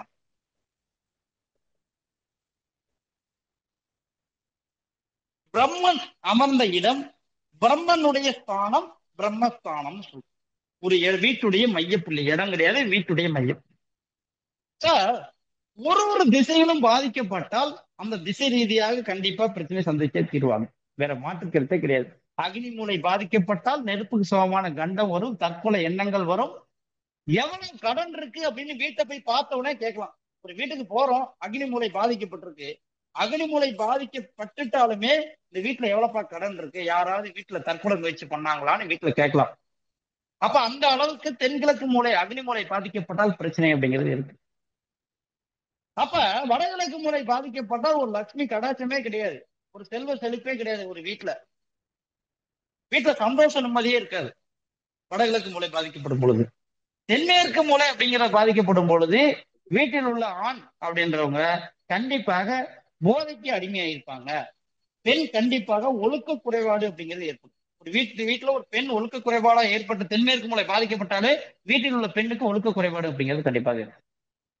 அதே வடமேற்கு மூலை பாதிக்கப்படும் பொழுது யாருக்காவது ஜாமீன் கையெழுத்து போட்டு பிரச்சனை வந்திருக்கும், வயிறு சம்பந்தப்பட்ட குடல் சம்பந்தப்பட்ட பிரச்சனைகள் அப்படிங்கிறது கண்டிப்பாக இருந்திருக்கும், வீட்டுல கேன்சர் வரக்கூடிய பாதிப்புகள் அப்படிங்கிறது இருக்கும் அப்படிங்கறத நம்ம சொல்லிடணும். அப்ப ஒரு ஒரு திசையிலும் பாதிக்கப்பட்டால் கண்டிப்பாக அந்த வீட்டுல கண்டிப்பா ஒரு பிரச்சனை இருக்கும். ஒரு வீட்டுக்கு போனோடனே பார்த்து இந்த இடம் பாதிக்கப்பட்டா இந்த பிரச்சனை இருக்கும் அப்படின்னு நம்ம தெளிவா 100% சொல்ல முடியும். அப்ப அந்த அளவுக்கு பிரச்சனை அப்படிங்கிறது இருக்கும்.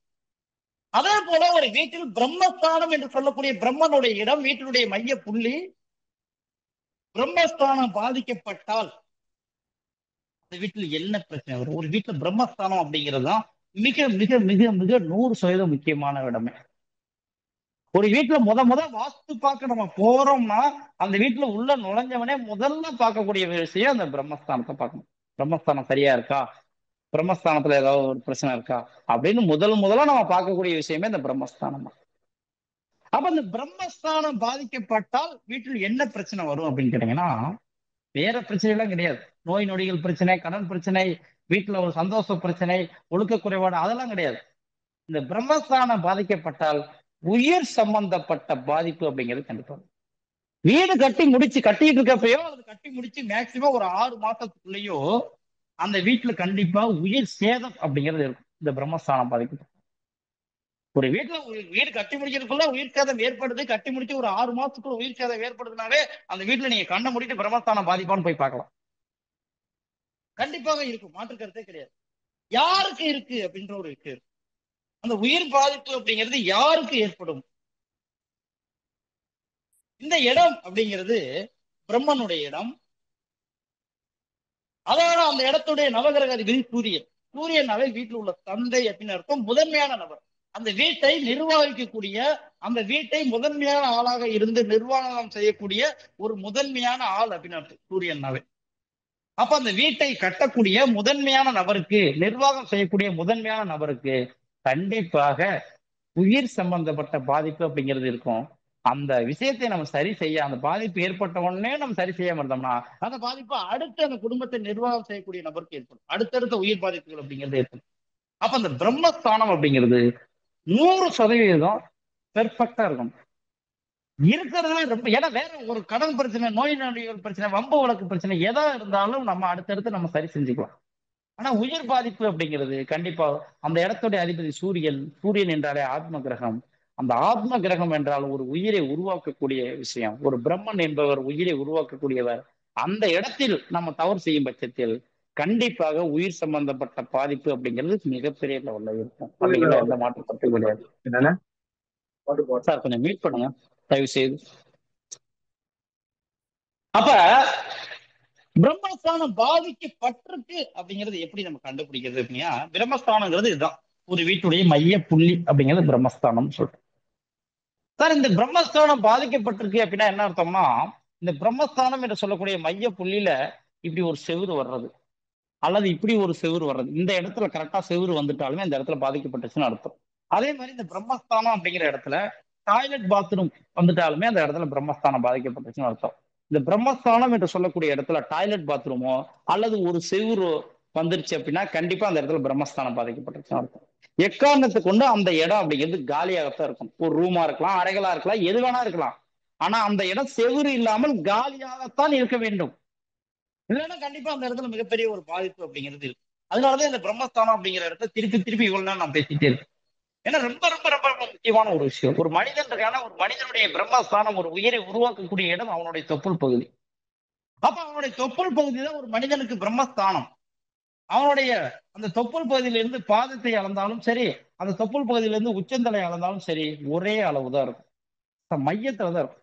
இடதுபுறம் அளந்தாலும் சரி, வலதுபுறம் அளந்தாலும் சரி, சரியான மையத்துல தான் அந்த தொப்புள் பகுதி அப்படிங்கிறது இருக்கு. அதுதான் மனிதனுடைய பிரம்மஸ்தானம்.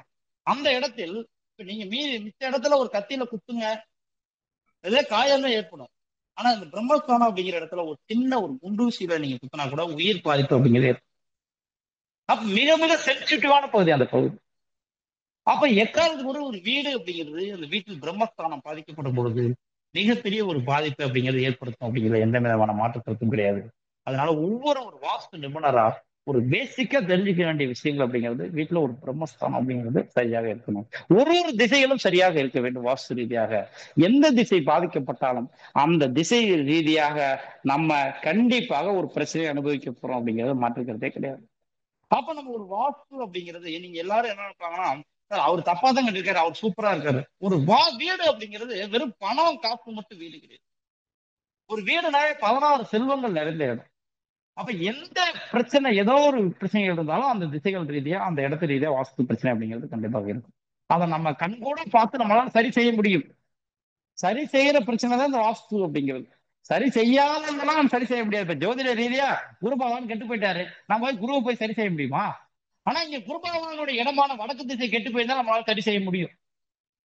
அப்ப நம்ம கண்ணுக்கு தெரிஞ்சு ஒரு இடம் தவறாக இருக்கும் பொழுது அதான் நம்ம சூப்பரா நம்ம சரி செய்யும் பட்சத்தில் அது ரீதியாக இருக்கிற பிரச்சனைகளை நம்ம தப்பிக்கிறோம். வேற எதுவுமே கிடையாது. ஓகே, இப்ப நம்ம பார்த்த இவ்வளவு நேரம் பார்த்த விஷயங்கள்ல ஏதாவது சந்தேகம் இருந்தா சொல்லுங்க, பேசலாம். இல்லாட்டி அடுத்த ஐயா சப்ஜெக்ட்ல போகலாம். ஐயா ஒரு கேள்விங்க.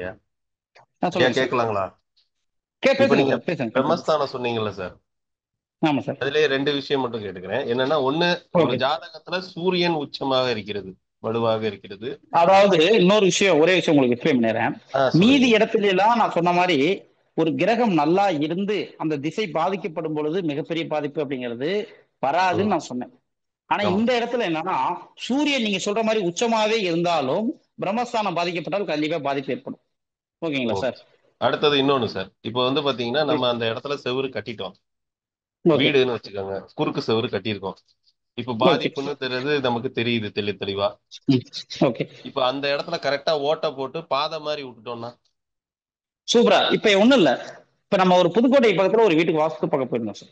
அங்க போய் பார்த்த உடனே எனக்கு தெரிஞ்சிருச்சு கண்டிப்பா இந்த வீட்டுல பிரம்மஸ்தானம். ஏன்னா அவங்க வீடு அப்படிங்கிறது எப்படி கட்டியிருந்தாங்கன்னு சொல்றேன், ஒரு அனுபவத்துக்காக உங்களுக்கு சொல்றேன். அதாவது ஒரு வீட்டுல ஒரு சூட்சமா பிரம்மஸ்தானம் போன உடனே ஈஸியா கண்டுபிடிக்கணும்னா, 32 அடி வீட்டுல 16 அடியில செவுரு இருந்தா பிரம்மஸ்தானம் பாதிக்கப்படும். புரியுதுங்களா ஓகே. இல்லைங்களா சார்? புரியுது ஒரு சார், புரியுது. 32 அடி செவுரு மையத்துல ஒரு ரெண்டையும் சமபாதியா பிரிச்சா பிரம்மஸ்தானம் பாதிக்கப்படும். எப்பவுமே சமபாதியா பிரிக்கக்கூடாது. ஓகேங்களா சார்? இப்ப கண்டிப்பா. அந்த வீட்டுல என்ன பண்ணிருந்தாங்கன்னா, தெற்கு பார்த்த வீடு இப்படி சமபாதியா பிரிச்சு, இது ஒரு ஹாலு, இது ஒரு பெட்ரூம், இது ஒரு கிச்சன். அதே மாதிரி இது ஒரு ஆமா. ஹாலு, இது ஒரு பெட்ரூம், இது ஒரு கிச்சன் அவங்க வீட்டுல எஸ் சார். அமைச்சிருந்தது. ஓகேங்களா சார்? அப்ப ஓகே சார். இந்த இடத்துல இந்த வீட்டுக்கு ஒரு என்ட்ரன்ஸ், இந்த வீட்டுல இங்க ஒரு என்ட்ரன்ஸ், இப்படி ஒரு என்ட்ரன்ஸ். இது எஸ். அண்ணனுக்கு, இது தம்பிக்கு, இப்படி ரெண்டா பிரிச்சுட்டாங்க ஒரு வீட்டுல. இந்த சரி. வீட்டை கட்டி 6 மாசத்துக்குள்ளே அவங்க அப்பா இறந்துடுறாரு. ஓகேங்களா சார்? புரியுது சார். அப்பா 6 மாசத்துல இறந்துடுறாரு. அப்ப நம்ம வாஸ்து பார்க்க நம்மளை கூப்பிடுறாங்க. நம்ம போறோம். போய் பார்த்த உடனே தெரிஞ்சிருச்சு எனக்கு இந்த இடத்துல பிரம்மஸ்தானம் பாதிப்புன்னு சொல்லி. அப்ப நம்ம போன உடனே கேட்கிறோம், இந்த வீட்டுல ஏதாவது ஒரு ஒரு ஒரு கெட்ட காரியம் ஏதாவது நடந்துச்சு அது வீடு கட்டினதுல இருந்து. நம்ம எடுத்த உடனே அப்பா இறந்துட்டாருன்னு போனோடனே கேட்க கூடாதுல்ல. அப்ப அது நம்ம போன உடனே கேட்கிறோம், கேட்ட உடனே அவரும் இப்படி அப்பா இறந்துட்டாரு அப்படின்னு சொல்றாரு. அப்போ நமக்கு பிரம்மஸ்தானம் பாதிக்கப்பட்டுச்சுன்னு போனே தெரிஞ்சிருச்சு. வேற வழியே கிடையாது. அப்ப இந்த வீட்டுல யார் யார் இருக்கீங்கன்னு கேட்கிறோம். அண்ணன் இருக்காரு, அண்ணனுக்கு இப்படி கட்டணும், தம்பிக்கு இப்படி. அண்ணன் என்ன பண்ணிட்டு இருக்காருன்னு சொல்றாரு, கேட்கிறோம். அடுத்த விஷயம், ஏன்னா இதுதான் அப்பா பாதிக்கப்பட்டாரு, அடுத்து அண்ணன் இருக்காரு, அண்ணன் தானே பெரியவர். அதனால அவர் என்னை கூப்பிட்டாரு, தம்பி தான் வாஸ்து பார்க்க கூப்பிட்டாரு. அப்ப அண்ணன் என்ன பண்றாருன்னு கேட்கணும். கொஞ்சம் எல்லாரும் மீட் பண்ணுங்க. அப்ப அவரு அண்ணன் என்ன சொல்றாருன்னா, சரி அப்பா இறந்துட்டாரு, இறந்ததுல இருந்து அண்ணன் மனைவி அண்ணனை விட்டு போயிட்டாங்க, இவரு ஒரு மனநிலை பாதிக்கப்பட்ட ஒரு மாதிரி ஒரு அங்கிட்ட கிட்ட சுத்துறாரு அப்படின்னு அது வரைக்கும் நல்லா இருக்காரு. அப்பா இறந்ததுக்கு அப்புறம் மனைவி அவரை விட்டு போயிடுறாங்க, இப்படி இருக்காரு அப்படின்னு சொல்லிட்டு சொல்றாங்க. இப்ப கண்டிப்பா இவருக்கு அடுத்த பாதிப்பு வரப்போகுது, வேற மாற்று கருத்தே கிடையாது. அப்ப அந்த வீட்டுல பிரம்மஸ்தானம் அப்படின்றது கரெக்டா இந்த இடத்துலதான் பிரம்மஸ்தானம் அப்படிங்கிறது இருந்தது. இந்த இடத்துல பிரம்மஸ்தானம் அப்படிங்கிறது இருந்தது. மாற்று கருத்து சார் அவங்க 2 பேர் பாதி பாதி 2 பேர் பிரிச்சுட்டா சார். சார் அப்படித்தான் பிரிச்சிருக்காங்க. ஓகேங்களா, இந்த இடம் அப்படித்தான் இருக்கு. அப்ப அந்த பிரிச்சா இடத்துல இருங்க சார் பேசிக்கிறேன், அதுக்கப்புறம் உங்க சந்தேகங்களை கேளுங்க. அப்ப அந்த வீட்டுல என்ன பிரச்சனை இருக்கு, எந்த இடத்துல இருக்கு, இதை எப்படி நம்ம இடிச்சு சரி செய்யறது அப்படின்னு பாக்குறோம்.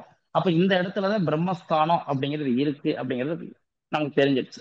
அப்ப இதை நம்ம எப்படி சரி செய்யணும் அப்படிங்கறத பாக்குறோம். சரி செய்யறதுக்கு வேற வழியே இல்லை. இந்த இடம் அப்படிங்கிறது நம்ம கட் பண்ணிடுறோம். இந்த செவுத்தவே எடுத்துட்டு இந்த செவுத்தவே எடுத்துடுறோம். எடுத்துட்டு இந்த இடத்துல ரூமை நம்ம இப்படி கட் பண்ணிடுறோம். அப்ப இந்த இடத்துல பிரம்மஸ்தானம் இருக்கு. அப்ப நீங்க ரூமுக்கு போகணும்னா இந்த இடத்துல நீங்க தலைவாசல் வச்சு போய்க்கிங்க அப்படின்னு சொல்லிட்டு இந்த இடத்த நம்ம கட் பண்ணியே விட்டுறோம். ஓகேங்களா சார்? முன்னாடி வரை ரூம் விட்டுறோம், முன்னாடி பொதுவான ஹால் ஆயிடும், வேற வழியே இல்லை. ஓகேங்களா சார்? அப்ப இல்லாட்டி வேற ஆப்ஷன் என்ன பண்ண முடியுமோ அதுக்கு தகுந்த அந்த வீட்டுக்கு தகுந்த மாதிரி தான். இது இந்த வீட்டுக்கு இப்படி நம்ம பண்ணி கொடுத்தா ஒரு வீட்டுக்கு வேற மாதிரி மாறுபடும். அந்த வீடு என்ன திசை பார்த்து இருக்கு சாமி? இது தெற்கு பார்த்த வீடு. ஓகேங்களா சார்? அப்ப அந்த வீட்டுக்கு ஒரு இடத்திற்கும் எதை போல இருக்கோ அதை பொறுத்த இதே மாதிரி எல்லா வீட்டுக்கும் பண்ண முடியாது. ஒரு வீட்டுல ஈஸியா இருக்கும், இன்னொரு வீட்டுல செலுத்தவே எடுக்கிற மாதிரி இருக்கும், அல்லது 2 பேரும் அதுல இருக்க முடியாத மாதிரியே இருக்கும். அப்படி ஒரு வீட்டை அமைப்பை பொறுத்து அதை நம்ம கண்டிப்பா மாத்தணும், அதுல மாற்றுக்கிறது கிடையாது. ஓகேங்களா சார்? அப்ப அந்த பிரம்மஸ்தானம் அப்படிங்கிறது ரொம்ப ரொம்ப முக்கியம். ஓகே, வேற யாருக்கும் வாங்க. ஐயா வணக்கம் ஐயா. இந்த வீடு தெற்கு பார்த்து இருக்குன்னு சொன்னீங்க இல்லைங்களா? ஆமா சார். அண்ணன் எங்க இருக்காருங்க, இவரு தம்பி எங்க இருக்காருங்க? அண்ணன் அப்படிங்கிறது அங்கதான் சார் இருக்கு, புதுக்கோட்டையில இருக்காரு. தம்பியும் அங்கதான் சார். இல்ல அந்த வீட்டுல அவர் கிழக்கு பகுதியில அண்ணன் மேற்கு திசையில இருக்காரு, தம்பி கிழக்கு திசையில இருக்காரு. நன்றி, வணக்கங்க. சார் எப்படி இருந்தாலும் அந்த வீடு ஒரே வீடு தான். ஓகேங்களா, ஒரே வீட்டு அமைப்பு தான், ஒரே காம்பவுண்டுக்குள்ள இருக்கு. அவங்க அப்பா அது மாதிரி கட்டி அமைச்சிருக்காரு. இது மாதிரி பிரம்மஸ்தானம் பாதிக்கப்பட்ட வீடு ரொம்ப வீடு பார்த்துருக்கோம். நம்ம ஒரு சப்ஜெக்டா எப்பயுமே பிரம்மஸ்தானம் அப்படிங்கிறது பாதித்தால் எது மாதிரி பிரச்சனைகள் வருது, எப்படி வருது அப்படிங்கறத நம்ம. ஓகே, வேற ஒருத்தவங்க வாங்க. அப்புறம் மையப்பக்கம் மாறாதுங்களா? தனித்தனி வீடு ஆயிருது இல்ல, அப்பாவுக்கு பாதிப்பு. இப்ப 2 வீடு பிரிக்கும் போது மையப்பகுதி மாறாதா? வீடு ஒண்ணுதானே மேடம், நான் சொல்ற கான்செப்ட் புரியுதுங்களா? இல்லைங்க, வீடு ஒண்ணுதான், வீட்டோட உள்ள அறைகள் தான் வேற வேற, வீடு ஒரே பாட்டு தான். இதை நீங்க சொல்ற மாதிரி அபார்ட்மெண்ட்லாம் கிடையாது, வீடு ஒரே வீடு தான், ஒரே இடத்துல போர் எல்லாமே. வணக்கம் சார். வணக்கம் சொல்லுங்க. இல்ல இப்போ 2 பார்ட் ஆகும்போது 2 பார்ட்டை தனித்தனியா டாக்குமெண்ட் பண்ணிட்டா அது சால்வ் ஆகும்ல இதுக்கு? சார் எப்படி இருந்தாலும் டாக்குமெண்ட் இந்த இடத்துல நீங்க சொல்ற மாதிரி எல்லாம் இருக்குன்னா தனியா ஒரு காம்பவுண்ட் வால் வேணும். இப்ப நீங்க தனித்தனியா நீங்க சொல்ற மாதிரி எல்லாம் காம்பவுண்ட் வால தனித்தனி டாக்குமெண்டா 2ஆ பிரிச்சு பண்றீங்கன்னு வச்சுக்கோங்க, அது யாருக்கு பண்ணுவீங்க? 2 பேத்துக்கு ஒண்ணு அண்ணன் தம்பி 2 பேருக்கு சண்டைகள் எல்லாம் வந்து பிரிஞ்சிருக்கணும், அல்லது பக்கத்துல வேற ஒருத்தவங்களை வீடா இருக்கணும். அப்படி நீங்க சரியே பண்ணாலும் என்ன பண்ணுவாங்க, இந்த வீட்டுக்காரவங்க இப்படி பிரிக்கிறீங்கன்னு வச்சுக்கோங்க, 2ஆ பிரிச்சிருக்கீங்கன்னு வச்சுக்கோங்க, இந்த வீட்டுக்கு எங்க ஆகாய தத்துவம் வேலை செய்யுது, இந்த வீட்டுக்கு எங்க ஆகாய தத்துவம் வேலை செய்யுது ஒண்ணு. இன்னொரு விஷயம், இந்த வீட்டுக்கு இது அக்னி மூலை. ஒருவேளை இங்க ஒரு பாத்ரூமோ செப்டிக் டேங்கோ கட்டுறாங்க, அது இந்த மூலை இந்த வீட்டுக்கு நிறுதி மூலை ஆயிடும். ஓகேங்களா சார்? இது மாதிரி அடுத்தடுத்த பாதிப்புகள் இருந்துகிட்டே தான் இருக்கும் நமக்கு எப்பயுமே. சின்ன சந்தேகம். சொல்லுங்க சார். ஐயா இப்ப நம்ம பிரம்ம இது சொன்னீங்க இல்லைங்க, மத்திய பகுதி பிரம்மஸ்தானம். ஆமா சார். இது பாத்தீங்கன்னா நம்ம சைட்டோட நீளத்தை அகலத்தை வச்சு நம்ம கணிக்கிறதா இல்ல? அதுதான் ஒரே ஆன்சர், ஒரே ஒரு விஷயம். இதைத்தான் நான் தெளிவா திருப்பி சொல்லிட்டே இருந்தேன். நம்ம வீடு இடம் கிடையாது, வீட்டோட அவுட்டர் இடம் கிடையாது, வீடு. ஓகேங்களா? வீட்டோட இன்னர் மட்டும் மெஷர்மெண்ட் எடுக்கணும். ஆமா, வீட்டுடைய இந்த கிழக்கு பக்க செவரு, மேற்கு பக்க செவரு, தெற்கு பக்க செவரு, வடக்கு பக்க செவரு, இந்த 4 செவத்துலயும் மூல கிராஸ்ல நம்ம எந்த இடம் மையமா வருதோ அதுதான். அதனாலதான் உங்களுக்கு சூட்சமமான விஷயங்கள் சொன்னேன். ஒரு வீடு எப்படி இருக்குன்னா, ஒரு வீடு நம்ம கட்டுறோம்னா எப்பயுமே ஒரு விஷயத்த எல்லாரும் உங்களுக்கு பெரியவங்க சொல்லியிருப்பாங்க, கேள்விப்பட்டிருக்கீங்களா என்னன்னு தெரியல. எப்பயுமே தென்மேற்கு முறையில இப்போ ஒரு வீடு அப்படிங்கன்னா ஒரு 20 அடினா 10 அடியா பிரிக்க கூடாது, தென்மேற்கு மூலையில இருக்கிறது ஒரு அடி சேர்த்து இருக்கணும், அந்த தெற்கு பகுதியை மேற்கு பகுதியை ஒரு அடி சேர்த்து இருக்கணும், வடக்கு பகுதி கிழக்கு பகுதி ஒரு அடி கம்மியா இருக்கணும்னு சொல்லுவாங்க. கேள்விப்பட்டிருக்கீங்களா சார்? கேள்விப்பட்டிருக்கேன் சார், கேள்விப்பட்டிருக்கேன். அது ஏன்னா அது இந்த காரணங்களுக்காக தான் இப்படித்தான் பிரியாம இருக்கும். கரெக்டா நீங்க தெற்கு பகுதியில இப்ப 11 அடி வச்சிட்டீங்க, இங்க 9 அடி வச்சீங்கன்னா கண்டிப்பா அது பிரம்மஸ்தானம் பாதிக்கப்படாது. புரியுதுங்களா இல்லைங்களா சார்? புரிஞ்சுது சார். அதை இந்த சைடு 30 அடி இருக்கு, 15 அடியா வச்சீங்கன்னா கண்டிப்பா பிரச்சனை வரும். ஒரு சைடு 17 அடி, இந்த சைடு கம்மியா வைக்க, அப்படி கம்மியா வைக்கிறப்ப கண்டிப்பா பிரச்சனை அப்படிங்கிறது வரும். அது அடிசாஸ்திர ரீதியாக சரியான அடியா இருக்கணும். அது அடுத்து பார்க்கணும். சார் இந்த ஓகே, பிரம்ம அடுத்து பகுதி வாங்க. அப்படிங்கிறது இந்த பிரம்ம பகுதி அப்படிங்கிறது வந்து நம்ம கிரகங்களோட சேர்த்து பார்க்கலாமா, இல்ல மத்திய பகுதிங்கிறதுனால ஜென்ரலாவே நம்ம அப்படி சொல்லிடலாமா பாதிச்சிருக்கு? எப்படி சார் சொல்றீங்க? புரியல, என்ன சொல்றீங்கன்னு புரியல சார், திருப்பி சொல்லுங்க. பிரம்ம பகுதின்னு சொல்லி நம்ம மத்திய பகுதி சொல்றோம் இல்லைங்களா, ஆமா அதுக்கு சார். அந்த இடத்துக்கு வந்து கிரகங்கள் கிடையாது இல்லைங்களா? சார், அந்த இடம் ஜாதகத்துல சூரியனுடைய இடம் தானே சார்? சூரியனுடைய இடம் தானே சார்? ஓ, சரி. சூரியன் அந்த வந்து இடம் தான் சூரியனுடைய இடம் தான் சார். சூரியன் அந்த ஜாதகத்துல உச்சமா இருந்தாருன்னா ஒரு 6 மாசத்துல வர்ற பாதிப்பு ஒரு வருஷத்துல 1.5 வருஷத்துல வரும் சார். வேற எதுவுமே இல்லை, பாதிப்பு வரக்கூடியது உறுதி, அதுல மாற்று கருத்தே கிடையாது. ஓகேங்களா சார்? அதுக்கு இந்த நமக்கு தசா கிரகம் சம்பந்தம் இல்லை சார், தசா புத்திகள் அப்படிங்கிறது வந்தாலும் இந்த பாதிப்பு அப்படிங்கிறது கண்டிப்பா வரும். தசா புத்திக்கு அதுக்கு சம்பந்தம் இல்லை. ஓகேங்களா சார்? ஓகே. தசா புத்தி அப்படிங்கிறது எந்த இடத்துல பாதிப்பு கொடுக்கும்னா, இப்ப எக்ஸாம்பிள் நம்ம அப்பையில பார்த்தோம், கிழக்கு திசை பாதிக்கப்பட்டால் சுக்கிரன் கெட்டு போயிருந்தா மிகப்பெரிய பிரச்சனை வரும்னு. ஒருவேளை சுக்கிர திசையை சுக்கிர புத்தியோ வருதுன்னா அந்த வீட்டுல வசிக்க முடியாத சூழ்நிலை கூட வரும், வீட்டை விட்டு வெளியேறக்கூடிய நிலைமை கூட வரும். புரியுதுங்களா இல்லைங்களா சார்? அதுதான் தசா புத்தி வேலை செய்யும். சரி, thank you sir. Okay, thank you thank you. Sir வேற எதுவும் போர்ட்டிகோவெல்லாம் கணக்குல வராது சார்? கண்டிப்பா ஒரு அதான் சார், கட்டட அமைப்பு எதை பொறுத்து, கட்டட அமைப்பை பொறுத்து நம்ம சார் தாழ்வாரம் இப்ப வந்து அதெல்லாம் சார் இப்ப கட்டடம் பாத்துட்டீங்கன்னா ஒரு 20 அடி கட்டடம் சார், ஒரு 6 அடி போர்ட்டிக்கோ வெளியில எடுத்திருக்காங்க. ஆமா சார். அப்ப 6 அடி போர்ட்டிகோல சரிங்களா? இருந்து கணக்குல வரும். 6 அடி போர்ட்டிகோல இருந்து செக் பண்ணிக்கணும், 20 அடி வீட்டையும் செக் பண்ணிக்கணும். ரெண்டுக்கும் வரக்கூடாது. ரெண்டுக்கும் ஏன்னா சேர்த்து பண்ணணும். ரெண்டுக்கும் சென்டர் தான் பார்க்கணும், ரெண்டு இதுக்கும் பார்க்கணும் அதுக்கும் பார்த்துக்கணும். ஏன்னா நாளைக்கு நம்ம போர்ட்டிகோன்னு வச்சிருப்போம், ஒரு 10 வருஷம் கழிச்சு என்ன பண்ணுவோம்னா அந்த போர்ட்டிகோவை ஒரு அறையா தடுப்போம். ஓகேங்களா சார்? கண்டிப்பா கண்டிப்பா கண்டிப்பா கண்டிப்பா சார், கண்டிப்பா. அப்படின்றப்ப அப்போதைக்கு பாதிப்பு வரும். நம்ம நினைச்சிட்டு இருப்போம் சார் இந்த வீடு கட்டின ஒரு 5 வருஷம் நல்லா இருந்துச்சு, எப்ப இந்த வீட்டை எக்ஸ்டெண்ட் பண்ணோமோ அப்ப இருந்து பிரச்சனை வந்துச்சு அப்படின்னு சொல்லிட்டு. அப்ப ஒரு இடத்துலயும் ஒரு வாஸ்து ரீதியாக ஒரு சின்னதா ஒரு டாய்லெட் பாத்ரூம் கட்டினாலும் சரி, ஒரு செப்டிக் டேங்க் கட்டினாலும் சரி, ஒரு சின்னதா ஒரு அறை கட்டினாலும் சரி, நம்ம வந்து அது காலங்காலமா இருக்க போறோம். பாதிப்பு அப்படிங்கிறது மிகப்பெரிய லெவல்ல பாதிப்பு அப்படிங்கிறது இருக்க போகுது. ஒரு சின்ன விஷயமா இருந்தாலும் ஒரு வாஸ்து நிபுணரை கன்சல்ட் பண்ணிட்டு தான் எந்த ஒரு காரியமும் செய்யணும். இப்ப நம்ம செய்யறோம் மிகப்பெரிய ஒரு ஏன்னா நம்ம பார்க்க போற பக்கமே நம்மள்ட்டே நம்ம பேர் என்ன சொல்றாங்கன்னா, சார் வீட்டுக்கு மட்டும் பிளான் பண்ணி கொடுங்க, டாய்லெட் பாத்ரூம் அப்புறம் பாத்துக்கலாம், மாடிப்படி கேப் இருக்கிற இடத்துல மாடிப்படியை போட்டுக்கிறோம் அப்படின்னு சொல்லிட்டு அதோட அவேர்னஸ் இல்லாம இருக்காங்க. அப்ப சின்ன சின்ன சார் ஒரே ஒரு இருந்தாலும் சின்ன விஷயம் சார், ஒரு சின்ன விஷயம் சார், தப்பா எடுத்துக்காதீங்க. இந்த கோயம்புத்தூர் பக்கம் எப்படின்னு பாத்தீங்கன்னா, வாஸ்து தெரியாதவங்க எல்லாம் வந்து வாஸ்து தெரிஞ்ச மாதிரி சொல்லி வீட்டவே குழப்பம் பண்ணி விட்டுங்க. வேற ஒரு வாஸ்து தெரிஞ்சவர் வந்து யாரு உங்களுக்கு சொன்னது, இப்படி பண்ணிருக்கீங்க அப்படின்னு அவரு கேட்கிறாரு. அந்த ஆள் வந்து என்ன சொல்லி போனா, இங்க இருக்க கூடாது படி, இங்கதான் இருக்கணும்னு அவர் அந்த பக்கம் இடிச்சு பாவம் இந்த பக்கம் எல்லாம் பண்ணீங்க. ஒவ்வொன்றுக்கும் ஒரு ரீசன் இருக்கும். நம்ம ஒரு வாஸ்துப்படியே ஒரு விஷயம் இருக்குன்னா அதுக்குன்னு இது ஏன் இங்க வரணும், ஏன் இங்க வரக்கூடாது, ஒவ்வொன்றுக்கும் ஒரு விளக்கம் இருக்குல்ல சார். சும்மா நம்ம விஷயமா என்ன வேணா சொல்லிட்டு போகலாம் சார். அதுக்குரிய விளக்கத்துடைய நமக்கு தெரியுறவங்கள்ட்ட தான் நம்ம எப்பயுமே பார்க்கணும். எல்லாமே நீங்க சொல்ற மாதிரி சில எல்லா துறையிலும் இருக்கிறவங்க தானே, அதை பத்தி நம்ம டிஸ்கஸ் பண்ண வேணாம் சார். எல்லாத்துலயும் தெரிஞ்சவங்களும் இருக்காங்க, தெரியாதவங்க தெரிஞ்ச மாதிரி காட்டிக்கிறவங்களும் இருக்காங்க. நம்ம ஒவ்வொன்றுக்கும் ஒரு விளக்கம் இருக்கு, அதை நம்ம கண்டிப்பா அவேர்னஸா கேட்டுதான் வேணும். அதுக்கு தான் இதோட புரிதல் ஃபர்ஸ்ட் நமக்கு இருக்கணும் சார். இப்ப எனக்கு எதுவுமே தெரியாது தெரியும். எக்ஸ்கியூஸ் மீ சார், சார் சொன்ன மாதிரியே வாஸ்து மாறி மாறி சொல்றாங்கன்னு ஒரு ஸ்டோரி சொல்றேன் உங்களுக்கு. ராஜ்குமார் ஸ்டோரி தெரியும் உங்களுக்கு? ஆக்டர் ராஜ்குமார் இன் பெங்களூர். அவர் வீடே இடிச்சு கட்ட சொன்னாங்க அவங்கள. வீடை இடிச்சு கட்டுறதுக்கு அப்புறம் அவங்க ஃபேமிலி எப்படி ஆச்சுன்னு பாருங்க. ஒரு வாஸ்து வந்து வீடே இடிச்சு கட்ட சொன்னாங்க.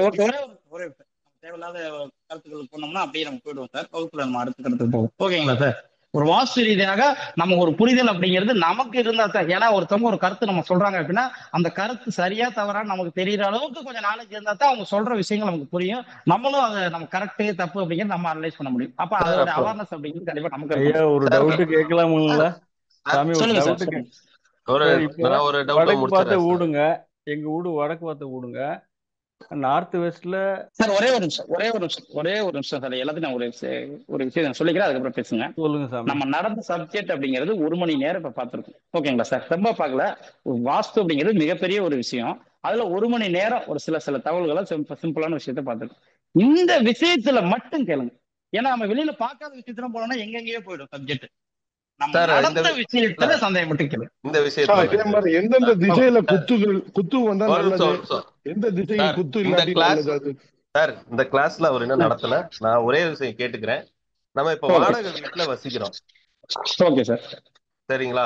மாடியில ஆமா வசிக்கிறோம். சார். இங்கிட்டு வீடு இங்கிட்டு வீடு, நடுப்புல தடுப்பு இருக்கு. சோ ஓகே நம்ம இத ஒரு அமைப்பா வச்சு, ஒரு பில்டிங்கா வச்சு, மாடி வீட்டுல ஒரு போர்ஷன் இன்னொருத்தவங்க, இன்னொரு போர்ஷன் இன்னொருத்தவங்க, சென்டர் வந்து காலியா இருக்கு, வேக்குமா ஓகே இருக்கு. நம்ம ஓகே நமக்கு வந்து வாஸ்து பார்க்கும்போது நம்ம குடியிருக்கிற வீட்டுக்கு தான் பார்க்கணுமா? சார் எப்பயுமே இந்த வாடகை வீட்டுக்கு வாஸ்து இருக்கா, ஆ, சொந்த வீட்டுக்கு தான் வாஸ்து இருக்கா அப்படிங்கறதெல்லாம் கிடையாது. எங்க நம்ம வசிக்கிறோமோ, எங்க தொழில் செய்யறோமோ, எங்க கட்டடம் இருக்கோ எல்லா இடத்துலயும் வாஸ்து அப்படிங்கிறது இருக்கு. ஓகேங்களா சார்? ஒண்ணு. ஃபர்ஸ்ட். Correct sir. கரெக்ட். ஏன்னா நம்ம ஒரு இடத்துல ஒரு டூ வீலர்ல நம்ம ஒரு டூ வீலர்ல ஒரு இடத்துல போயிட்டு இருக்கோம் சார், ரெகுலரா போயிட்டு இருக்கோம். ஓகேங்களா சார்? எஸ் நம்ம சார். அந்த இடத்துல நம்ம டூ வீலர் அப்படிங்கிறது நம்ம வீட்டுல வச்சுட்டு போயிடறோம்னு வச்சுக்கோங்க. நம்ம எஸ் சார். போற வழியில நம்ம நண்பர் ஒருத்தருடைய டூ வீலரை வாங்கிட்டு போறோம். நீங்க உங்க டூ வீலரை கொடுங்க, நான் இங்க வரையும் போயிட்டு வந்துடுறேன், சேதாப்பேட்டை வரையும் போயிட்டு வந்துடுறேன் அப்படின்னு நம்ம வாங்குறோம். ஓகேங்களா சார்? ஆமா அந்த சார். டூ வீலர்ல பிரேக் பிடிக்கல. ஓகேங்களா சார்? அந்த டூ வீலர்ல ஆமா. பிரேக் பிடிக்கல. வாங்கிட்டு போறது நம்ம வாங்கிட்டு போறோம், எஸ் சார். போயிட்டு கீழே விழுந்துடுறோம். யாருக்கு சார் பாதிப்பு? நமக்கு தான் சார். நமக்கு பாதிப்பு. ஒண்ணு. ரெண்டாவது விஷயம், அந்த டூ வீலர் கார் சொந்தக்காரருக்கு என்ன சார் பாதிப்பு? அவரோட வண்டி உடஞ்சு போயிருக்குதா சார்? அப்படி உடஞ்சு அவ்வளவுதான், வேற எதுவுமே கிடையாது. நம்ம ஒரு வீட்டுல வாடகைக்கு இருந்தோம், வாடகைக்கு போறோம்னா அந்த வீட்டுல வாஸ்து தப்பா இருந்தா அந்த பாதிப்பு நமக்கு. ஓகேங்களா சார்? ஒண்ணு சார். அந்த வீட்டுக்காரங்களுக்கு என்ன பாதிப்புனா, நம்ம இருக்கிறவங்க ஒரு வீட்டுக்கு வர்றவங்க 3 மாசத்துல காலி பண்ணி போயிட்டாங்க அப்படின்னா அந்த வீடு அப்படிங்கறது கரெக்டா இருக்குமா சார்? ஒண்ணு. இன்னொரு விஷயம், வீட்டுக்கு வர்றவங்களுக்கு கடன் பிரச்சனையும், வம்பு பிரச்சனையும், வழக்கு பிரச்சனையும் இருந்தா அவங்க கரெக்டா வாடகை கொடுப்பாங்களா சார்? கரெக்ட் தான் சார். பிரச்சனை கொடுக்கறவங்களா வருவாங்க, தப்பு தவறு பண்றவங்களா வருவாங்க, வாடகை ஒழுங்கா கொடுக்காதவங்களா வருவாங்க, இல்லாட்டி வந்துட்டு அடிக்கடி காலி பண்ணிட்டு போறவங்களா வருவாங்க. அதெல்லாம் அவங்களுக்கு. ஓகேங்களா சார்? அப்போ ஒரு எஸ் சார். இடத்துல வாடகை வீடா இருந்தாலும் சரி, எங்க இருந்தாலும் வாஸ்து அப்படிங்கிறது கண்டிப்பாக இருக்கு. ஓகேங்களா sir? Yes sir. Yes sir. இல்ல நான் எதுக்கு கேக்குறேன்னா, இப்ப நம்ம மாடியில குடியிருக்கோம் அப்படின்றப்ப அவங்க வகுத்து சார் எங்க வச்சதுதான் நம்ம கூடியிருந்தாலும், அதாவது எங்க நம்ம மாத்த முடியாது. நான் சொன்னது அந்த காலி ஸ்பேஸ்ன்றது எல்லாமே அவங்க கணக்கு. நம்ம குடியிருக்கிறது மாடியில ஒரு 300 சதுரடி, இங்கிட்டு 300 சதுரடி, 400 சதுரடி நடுவுல வந்து எம்டியா இருக்கு. நம்மளோட 300 ஓகே. சதுரடி தான் கணக்கு பண்ணணுமா? அப்படி இல்ல, ஓவரால் கட்டடம் தான் சார். ஓவரால் கட்டடம் தான் சார். ஓ 300 அவங்களது சதுரடி மட்டும் கிடையாது சார். ஓவரால் இப்ப தம்பி இருந்த இடம் தனி, அண்ணன் இருந்த இடம் தனி, ஆனா பாதிப்புங்கிறது ஒண்ணுதானே சார்? புரியுது சார். நம்ம ஓவரால் கட்டடம் தான் சார், வேற ஒன்று. ஓ அப்ப அந்த கிரவுண்ட் ஃப்ளோரை தான் கணக்கு பண்ணணும். ஆமா, ஓவரால் கட்டடம். ஓகே சார், நன்றி. அந்த அந்த இதுல இருக்க எல்லாத்துக்குமே அந்த பாதிப்பு அப்படிங்கிறது. மேல கணக்கு கிடையாது, கீழே மட்டும் தான் கணக்கு. Okay okay. நம்ம அடுத்து ஒரு முக்கியமான ஒரு விஷயத்தை நம்ம பார்க்க போறோம். என்ன மாடி அப்படின்னா, மாடி இடம் வாங்கி கீழே மட்டும் தான் கணக்கு, மேல வீடு கட்டுறோம். இடம் வாங்கி வீடு கட்டுறோம். கொஞ்சம் எல்லாரும் கொஞ்சம் வெயிட் பண்ணுங்க சார். இடம் வாங்கி ஒரு வீடு அப்படிங்கிறது கட்டுறோம். அப்ப ஒரு இடம் வாங்கி வீடு அப்படிங்கிறது கட்டும் பொழுது நமக்கு யோகத்தை கொடுக்கிற ஒரு திசை உள்ள இடத்த வாங்கணும் எப்பயுமே. சார் கொஞ்சம் எல்லாரும் கொஞ்சம் மீட் பண்ணுங்க.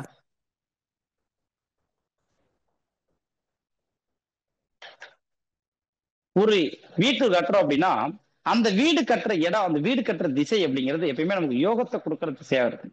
அப்ப யோகத்தை கொடுக்கிற ஒரு திசையில நம்ம வீடு கட்டும் பொழுது நமக்கு மிகப்பெரிய ஒரு வாழ்க்கையில ஒரு வெற்றி அப்படிங்கிறது சூப்பரா இருக்கும்.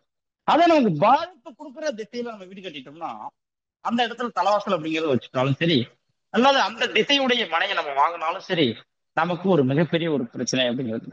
அப்ப நமக்கு யோகத்தை கொடுக்கிற திசை எது, பாதிப்பு கொடுக்கிற திசை எது அப்படிங்கறத எப்பயுமே நம்ம பார்க்கணும். ஒரு வீடு அப்படிங்கிறது வாங்கணும், ஒரு பிளாட் அப்படிங்கிறது வாங்கணும்.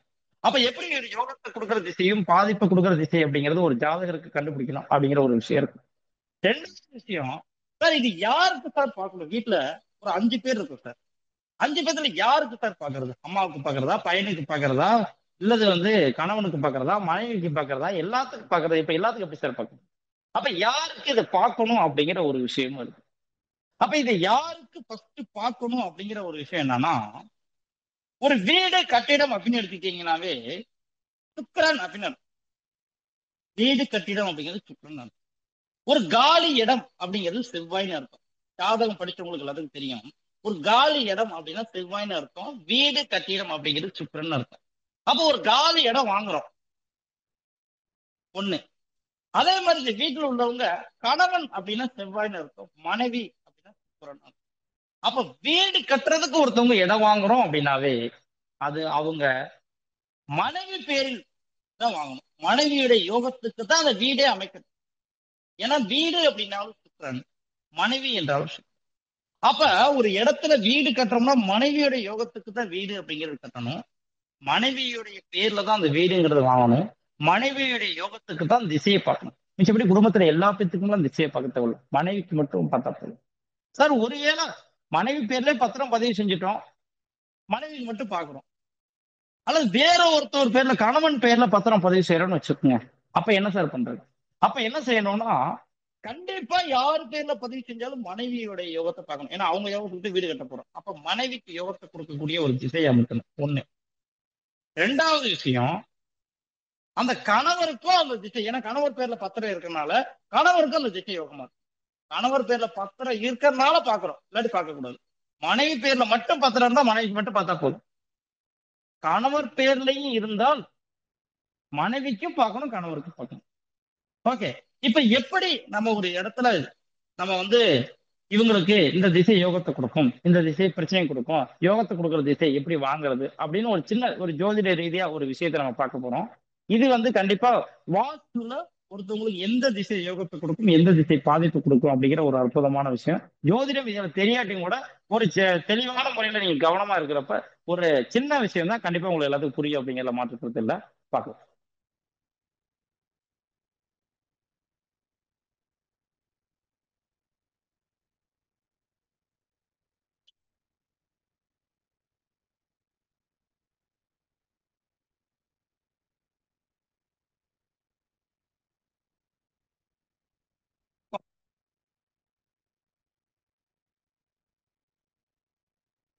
இது ஒரு ராசி கட்டம். இந்த ராசி கட்டத்துல முதல் ராசி, இந்த ராசிக்கு பெயர் மேச ராசி. இந்த ராசி ரிஷப ராசி. இந்த ராசி மிதுன ராசி. இந்த ராசி கடக ராசி. இது சிம்மம். இது கன்னி. இது துலாம். இது விருச்சகம். இந்த ராசிக்கு பெயர் தனுசு ராசி. இது மகர ராசி. இது கும்ப ராசி. இது மீன ராசி. இப்படி மொத்தம் 12 ராசிகள் இருக்கு. இதுல ஒரு ஒரு ராசிகளுக்கும் ஒரு ஒரு திசை இருக்கு. அப்ப மேச ராசி என்றால் மேச ராசியோட திசை கிழக்கு, ரிஷப ராசியோட திசை தெற்கு, மிதுன ராசியோட திசை மேற்கு, கடக ராசியோட திசை வடக்கு, சிம்ம ராசியுடைய திசை கிழக்கு, கன்னி ராசியுடைய திசை தெற்கு, துலாம் ராசியுடைய திசை மேற்கு, விருச்சக ராசியுடைய திசை வடக்கு. அதே தனுசு ராசியுடைய திசை கிழக்கு, மகர ராசியுடைய திசை தெற்கு, கும்ப ராசியுடைய திசை மேற்கு, மீன ராசியுடைய திசை வடக்கு. இப்படி ஒரு ராசிகளுக்கும் ஒரு ஒரு திசைகள் அப்படிங்கிறது. அடுத்து பாத்தீங்கன்னா இந்த ஒரு ஒரு ராசிகளுக்கும் எப்படி ஒரு ஒரு வீட்டுக்கு ஒரு ஓனர் அப்படின்னு இருக்காங்களோ, இப்படி ஒரு ஒரு ராசிக்கு ஒரு ஓனர் அப்படின்னு இருக்காங்க. அந்த இடத்துடைய அதிபதி அப்படின்னு அர்த்தம். உங்களுக்கு ஜோதிடம் படிச்ச எல்லாத்துக்கும் தெரியும், அந்த இடத்துடைய அதிபதி அப்படின்னு அர்த்தம். அப்ப இதுல இந்த மேச ராசி அப்படின்னு சொல்லக்கூடிய ராசியுடைய அதிபதி யாருன்னா செவ்வாய். விருச்சிக ராசிக்கும் அதிபதி செவ்வாய் தான். இந்த ரிஷப ராசிக்கும் துலாம் ராசிக்கும் அதிபதி அப்படிங்கிறது யாரு அப்படின்னு கேட்டீங்கன்னா சுக்கிரன்.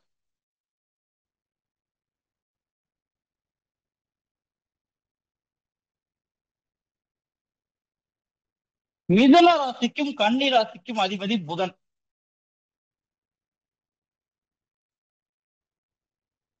கடக ராசிக்கும் சிம்ம ராசிக்கும், இந்த கடக ராசியோட அதிபதி சந்திரன், சிம்ம ராசியோட அதிபதி சூரியன்.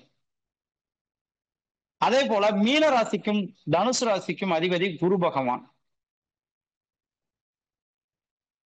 கும்ப ராசிக்கும் மகர ராசிக்கும் சனி பகவான் அதிபதி.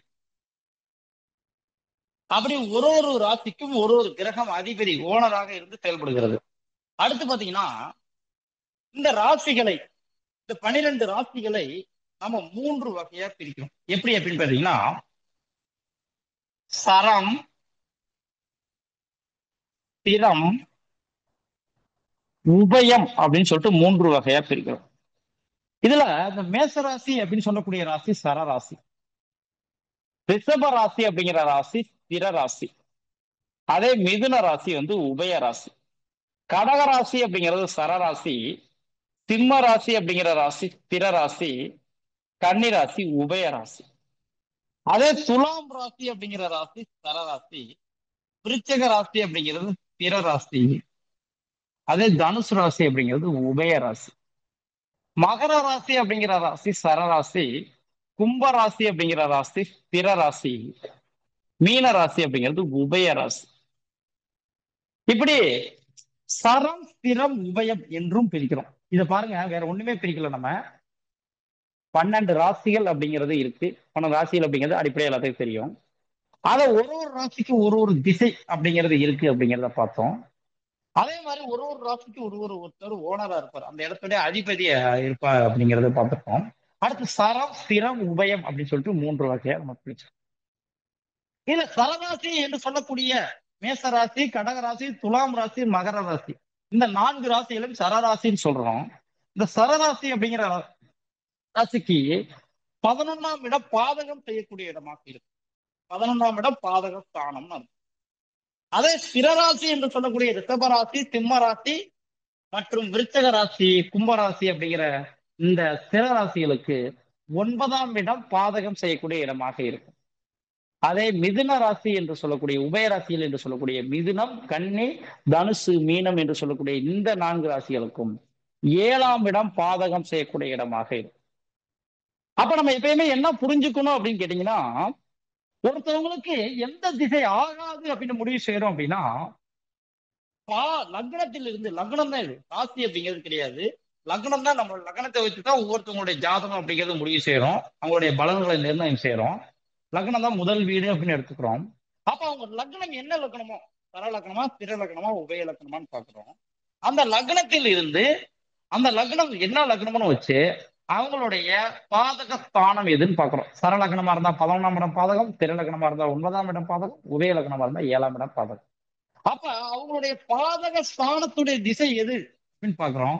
அந்த திசை ஆகாது. ஃபர்ஸ்ட் பாதக ஸ்தானத்துடைய திசை ஆகாது. 2வது, அந்த பாதக ஸ்தானத்துடைய அதிபதி யாரோ அவருக்கு பெயர் பாதகாதிபதி. பாதக ஸ்தானத்துடைய அதிபதி பாதகாதிபதி. அந்த பாதகாதிபதி எங்க போய் நின்றுருக்காரோ அந்த திசை நமக்கு ஆகாது. வேற எதுவுமே கிடையாது. தெளிவா உங்களுக்கு எக்ஸ்பிளைன் பண்ணணும். யாரோ ஒருத்தவங்க ஒரு ஜாதகத்தை கொடுங்க, உங்க லைவா போட்டு உங்களுக்கு எந்த திசை பாதகம் அப்படிங்கிறத பார்க்கலாம். யாரு கொடுக்குறீங்க? ஜாதகம் கையில இருக்கிறவங்க யாரோ ஒருத்தவங்க கொடுங்க.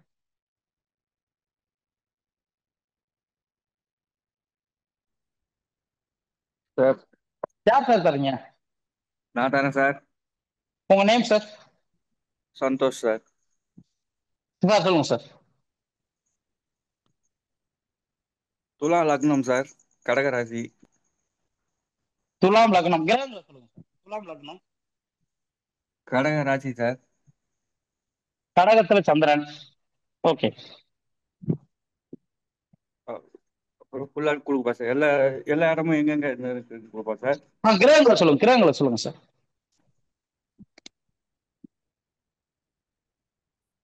இல்ல கிரகங்கள் தெரிஞ்சவங்க யாராவது ஜாதகம் வச்சிருந்தீங்கன்னா கொடுங்க. மீனத்துல ராகு சார். யாரு சார்? யாரு? மீனத்துல ராகு. மீனத்துல ராகு. கும்பத்துல குரு செவ்வாய். கும்பத்துல குரு செவ்வாய். லக்னத்துல புதன் சுக்கிரன். புதன் சுக்கிரன். துலாம்ல சனி சூரியன்.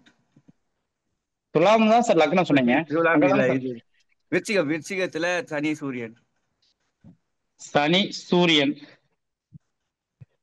கன்னியில கேது சார். கன்னியில கேது. ஓகே, அவ்வளவுதான் சார். Okay sir. ஓகே, இப்ப சாருடைய சந்தோஷ் சார் ஜாதகத்தை பொறுத்தளவு லக்னம் துலாம் லக்னம். அப்ப லக்னம் துலாம் லக்னமா இருந்தா துலாம் லக்னம் சர லக்னமா ஸ்திர லக்னமா உபய லக்னமான்னு பார்க்கணும். அப்ப இந்த துலாம் லக்னம் அப்படிங்கிறது சரலக்னம். நல்லா பாருங்க, துலாம் லக்னம் சரலக்னம். அப்ப சரலக்னமா இருந்தால் அதற்கு 11ஆம் இடம் ஆகாது. 11ஆம் இடம் தான் பாதகஸ்தானம்னு சொன்னோம். அப்ப துலாம் லக்னமாக இருக்கப்ப இதுதான் முதல் வீடு. அப்ப இங்க இருந்து எண்றோம் 1 2 3 4 5 6 7 8 9 10 11. சிம்மம் தான் இதனுடைய பாதக ஸ்தானமாக வருகிறது.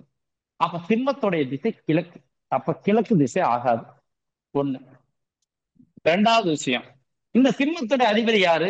சூரியன். அவருக்கு பெயர் பாதகாதிபதி. பாதக ஸ்தானத்தின் அதிபதியின் பெயர் பாதகாதிபதி. அந்த பாதகாதிபதி எங்க போய் நின்றுக்காரோ அந்த திசை ஆகாது. அப்ப இந்த சிம்மத்தோட அதிபதி சூரியன். சூரியன் எங்க நின்று இருக்காருன்னா விருச்சகத்துல இருக்காரு. விருச்சகத்துடைய திசை வடக்கு. அப்ப கிழக்கு மற்றும் வடக்கு திசைகள் ஆகாது. புரியுதுங்களா இல்லைங்களா சார்? சார் புரியுதுங்களா சார்? சந்தோஷ் சார் புரியுதுங்களா? புரியுது சார். ஓகே, வேற யாராவது இதுல ஏதாவது டவுட் இருக்குங்களா? இந்த பாதக ஸ்தானத்துடைய திசையை கண்டுபிடிக்கிறதுல யாருக்காவது சந்தேகம் இருக்குங்களா சார்? சந்தேகம் இருக்கிறவங்க வாங்க. சந்தேகம் சார் கேட்கலாங்களா சார்? இப்ப இந்த ஜாதகத்துக்கு வந்து 11ஆம் இடம் பாதகஸ்தானம், 11ஆம் அதிபதி பாதகாதிபதி. கிழக்கும் சூரியனும் வந்து எங்களுக்கு பாதகஸ்தானம் பாதகாதிபதி. சோ இவருக்கு வந்து வீடோ இடமோ இவர் பேர்ல வாங்கினா நம்ம கிழக்கு திசையும் வடக்கு திசையும் வாங்கக்கூடாது. வாங்கக்கூடாது. அதே நேரத்துல வந்து பாத்தீங்கன்னா இவரு வந்து தெற்கு மத்த அடுத்து பார்க்கலாம். அடுத்து நம்ம பாதக திசை கெடுதல் திசை தான் கண்டுபிடிச்சிருக்கோம். யோக திசை அடுத்து பார்க்கலாம். இது வந்து கெடுதல் திசை கண்டுபிடிச்சிருக்கோம். லக்னத்திலேயே சூரியன் இருந்தா சார்? என்ன சார்? லக்னத்திலேயே சூரியன் இருந்தாரு. சரி, எங்க வேணா இருக்கட்டும். லக்னத்துல சூரியன் தான். சூரியன் என்ற திசை மேற்கு திசை. அப்ப மேற்கு திசை ஆகாது. அவ்வளவுதான். அப்படி இருக்கிற கான்செப்ட் கிடையாது. பாதகாதிபதி அங்க இருக்காரு. பாதகாதிபதி என்ற திசை. அவ்வளவுதான். ஒவ்வொரு ஜாதகருக்கும் இந்த வாங்க கூடாதுங்கிறதுக்கு எக்ஸாம்பிளா இப்ப அவ்வளவுதான். வேற ஒண்ணும் இல்ல. வேற யாராவது ஒருத்தவங்க ஜாதகம் இருந்தா கூட கொடுங்க. அவங்க ஜாதகத்துக்கு இன்னொரு எக்ஸ்பிளைன் பண்ணிடலாம்.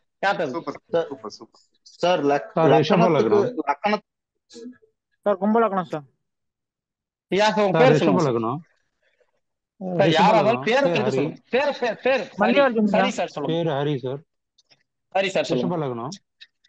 லக்னம் ரிஷப லக்னம். ரிஷப லக்னம். ஓகே. சுக்கிரன் வந்து 9ஆம் இடத்துல, அதாவது மகரத்துல சுக்கிரன் இருக்காரு. சார் மீதி எல்லாரும் மீட் பண்ணுங்க. ஹரி சார் தவிர எல்லாரும் மீட் பண்ணுங்க. ஒருத்தவங்கள பார்க்கலாம். சொல்லுங்க. சுக்கிரன் மகரத்துல. அடுத்து 5ஆம் கன்னியில வந்து செவ்வாயும் சனியும். செவ்வாய் சனி. துலாம்ல குரு பகவான். துலாம்ல குரு. தனுஷ்ல வந்து சூரியன் சந்திரன் புதன் கேது. சூரியன் சந்திரன் புதன் கேது. ஓகே. மிதுனத்துல ராகு.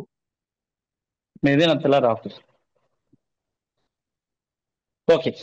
இப்ப லக்னம் அப்படிங்கிறது ரிஷப லக்னம். அப்புறம் ரிஷப லக்னம் சர லக்னமா ஸ்திர லக்னமா உபய லக்னமான்னு பாக்குறோம். ரிஷப லக்னம் அப்படிங்கிறது ஸ்திர லக்னம். அப்ப ஸ்திர லக்னத்துக்கு 9ஆம் இடம் ஆகாது. அப்ப 9ஆம் இடம் அப்படிங்கிறது டைரக்டா இங்க வந்துடும். 9ஆம் இடம் மகரம். மகரத்துடைய திசை தெற்கு. அப்ப தெற்கு திசை ஃபர்ஸ்ட் ஆகாது அப்படின்னு சொல்லிட்டு முடிவு பண்ணிடுறோம். ரெண்டாவது, இந்த இடத்தோட அதிபதி யாரு? இந்த இடத்தோட அதிபதி தனி. அவர் தான் பாதகாதிபதி. பாதகஸ்தானத்துடைய அதிபதி பெரு பாதகாதிபதி. இந்த பாதகாதிபதி எங்க நின்று இருக்காருன்னு பாக்குறோம். அவரும் கன்னியிலே இருக்காரு. கன்னியோட திசை தெற்கு. அப்ப தெற்கு மட்டும் தான் உங்களுக்கு ஆகாது. புரியுதுங்களா இல்லைங்களா சார்? ஓகே ஓகே புரியுது. Okay, thank you. ஓகே. இப்ப அந்த பாதக திசை கண்டுபிடிக்கிறதுல யாருக்காவது சந்தேகம் இருக்குங்களா சார்? சார் சூப்பர் சார், சூப்பருங்க. ரொம்ப சொல்லலாமா? பாதகாதிபதி சனி பகவான் வந்து கன்னியில இருக்காரு சார். அது வந்து உங்களுக்கு தெற்கு திசையா வருமா இல்ல தென்கிழக்கு வருங்களா? தெற்கு திசை சார். இது சார் கன்னியோட திசை தெற்கு. ஓகே. இப்ப பாதக திசை பார்த்தோம். அடுத்து ஒருத்தர் எந்த திசை யோகத்தை கொடுக்கும் அப்படிங்கிற ஒரு விஷயம் இருக்கு சார். பாதக திசை அப்படிங்கிறது இப்ப நம்ம பார்த்துட்டோம். அப்ப எனக்கு பிரச்சனை கொடுக்கக்கூடிய திசை இது. அப்ப எனக்கு யோகத்தை கொடுக்கக்கூடிய திசை எது அப்படிங்கிற ஒரு விஷயம் இருக்கு சார். அப்ப யோகத்தை கொடுக்கிற திசை அப்படிங்கிறது எப்படி நம்ம கண்டுபிடிக்கணும்னா, ஒரு பாவங்கள்ல எப்படி சுக்கிரன் வீடு அப்படின்னு சொன்னோமோ அதே மாதிரி சரி கிரகத்துல சுக்கிரன் வீடு அப்படின்னு சொன்னோமோ பாவத்துல 4ஆம் இடம் அப்படிங்கிறது வீடு கட்டிடம்னு அர்த்தம் சார். நிலம் வீடு கட்டிடம் எல்லாமே 4ஆம் பாவம் அர்த்தம். அப்ப 4ஆம் பாவம் அப்படிங்கிறது வீடு நிலம் கட்டிடம்னு சொல்றோம். அப்ப 4ஆம் இடத்து திசை பொறுத்துதான் ஒருத்தவங்களுக்கு இடம் வீடு எல்லாமே அமையும். அப்ப நான் லக்னத்தில் இருந்து 4ஆம் இடத்து திசை யோகத்தை கொடுக்கும். முதல் பயன் லக்னத்தில் இருந்து 4ஆம் இடத்து திசை யோகத்தை கொடுக்கும். அதே போல 4ஆம் இடத்து அதிபதி எங்க போய் நின்றுக்காரோ அந்த திசை நமக்கு யோகத்தை கொடுக்கும். வேற எதுவுமே கிடையாது. 4ஆம் இடத்து திசை யோகத்தை கொடுக்கும். 4ஆம் இடத்து அதிபதி எங்க போய் நின்றுக்காரோ அந்த திசையை நமக்கு யோகத்தை கொடுக்கும். யாரோ ஒருத்தவங்க ஒரு ஜாதகத்தை கொடுங்க, யோக திசை பார்க்கலாம் அவங்களுக்கு. Sir Muruganandam sir. Muruganandam sir கொடுங்க சார். சார் தனுசு லக்னம் சார். லக்னம் தனுசு லக்னம் சார். இதே லக்னத்துக்கு சொல்லலாமா சார் நீங்க? தனுசு லக்னம் சொல்லுங்க சார். Sir ரிஷபராஜ் sir.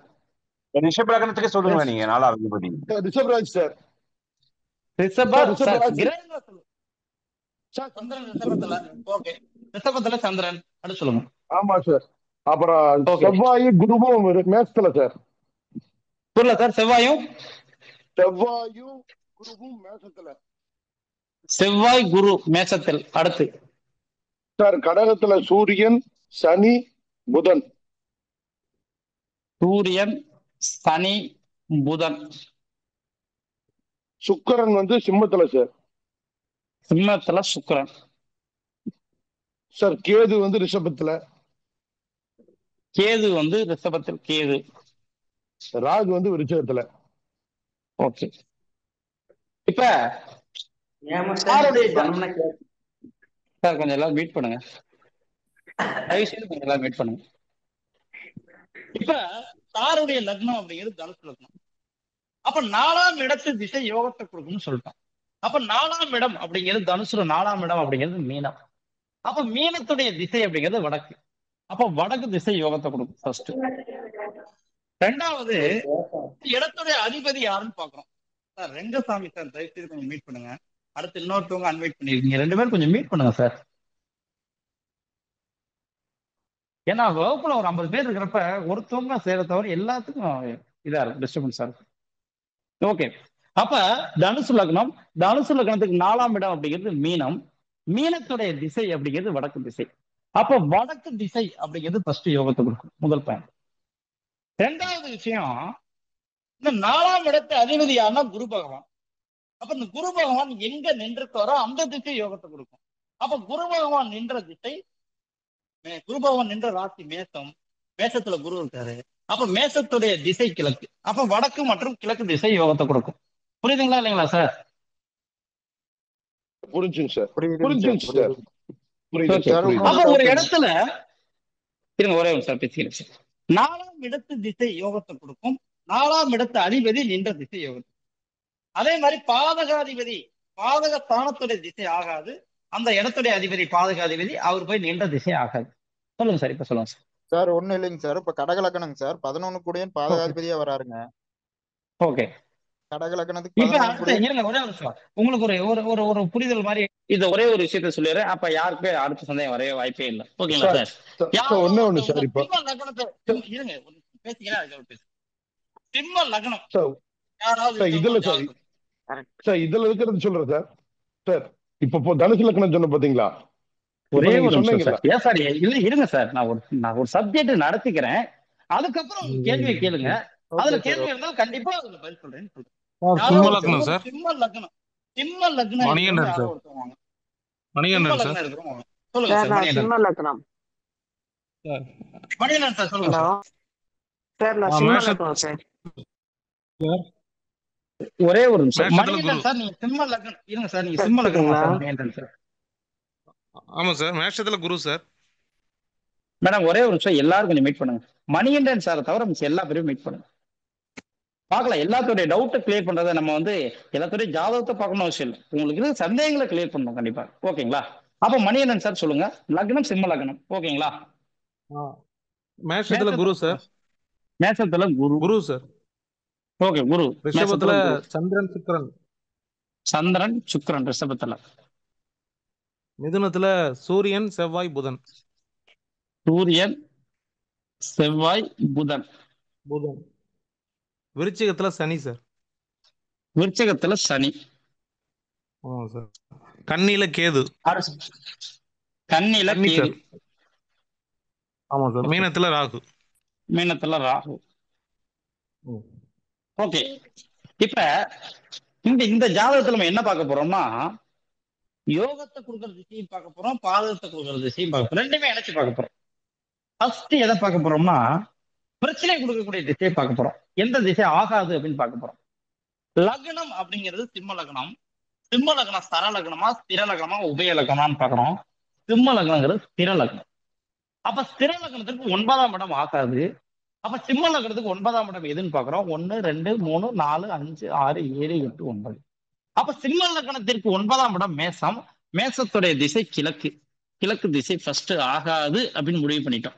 இதெல்லாம் ஆகாத திசை கிழக்கு. அப்ப இந்த இடத்துடைய அதிபதி யாருன்னு பாக்குறோம். இந்த இடத்துடைய அதிபதி செவ்வாய். இந்த செவ்வாய் இந்த ஜாதகத்துல எங்க இருக்காருன்னு பாக்குறோம். செவ்வாய் தான் பாதகாதிபதி, பாதகஸ்தானத்தோட அதிபதி, பாதகாதிபதி. அவர் எங்க இருக்காருன்னா மிதனத்துல இருக்காரு. மிதனத்தோட திசை மேற்கு. அப்ப கிழக்கு திசை ஆகாது, மேற்கு திசை ஆகாதுன்னு ஃபர்ஸ்ட் முடிவு செஞ்சுட்டோம். முதல் பாயிண்ட். அடுத்த விஷயத்துக்கு வர்றோம். எந்த திசை சார் நமக்கு லாபத்தை கொடுக்கும், அதிர்ஷ்டத்தை கொடுக்கும் அப்படின்னு பாருங்க. இதுல பாருங்க, லக்னம் சிம்ம லக்னம். அப்ப 4ஆம் இடத்து திசை யோகத்தை கொடுக்கும். இது 4ஆம் இடத்து திசை எதுன்னு பாருங்க. சிம்ம 1, கன்னி 2, துலாம் 3, விருச்சகம் 4. அப்ப 4ஆம் இடத்து திசை, 4ஆம் இடங்கிறது விருச்சகம். விருச்சகத்தோட திசை வடக்கு. அப்ப வடக்கு திசை யோகத்தை கொடுக்கும். 1. 2வது பாயிண்ட், 4ஆம் இடத்து அதிபதி யாரோ அந்த அதிபதி நின்ற திசை யோகத்தை கொடுக்கும். அப்ப 4ஆம் இடத்து அதிபதி செவ்வாய். செவ்வாய் நின்ற திசை அப்படிங்கிற செவ்வாய் மிதுனத்துல இருக்காரு. மிதுனத்தோட திசை மேற்கு. அப்ப மேற்கு திசை அப்படிங்கிறதும் யோகத்தை கொடுக்கும். இதுல பாருங்க, இந்த வடக்கு மற்றும் கிழக்கு திசை பாதகத்தை கொடுக்குது. சரி, கிழக்கு மற்றும் மேற்கு திசை பாதகத்தை கொடுக்குது. அதே மாதிரி வடக்கு மற்றும் மேற்கு திசை யோகத்தை கொடுக்குது. அப்ப ஒரே திசை யோகத்தையும் மேற்கு திசை பாருங்க, யோகத்தையும் கொடுக்குது, பாதகத்தையும் கொடுக்குது. அப்ப ஒரே திசை யோகத்தையும் பாதகத்தையும் கொடுத்தால் அந்த திசை பாதக திசையாத்தான் எடுத்துக்கணும். யோக திசை எடுத்துக்கவே கூடாது.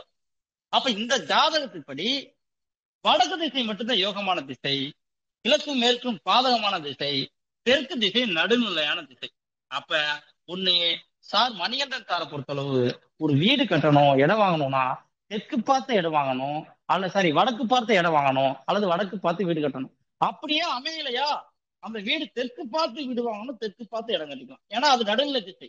ஆனா எக்காரணத்தை கொண்டும் பாதகத்தை கொடுக்குற கிழக்கு திசையோ மேற்கு திசையோ போயிருக்கு. புரியுதுங்களா இல்லைங்களா சார்? இப்ப வாங்க சார். சார் யாருக்கு கடகலக்கணம் சார், கடகலக்கணம். Okay sir.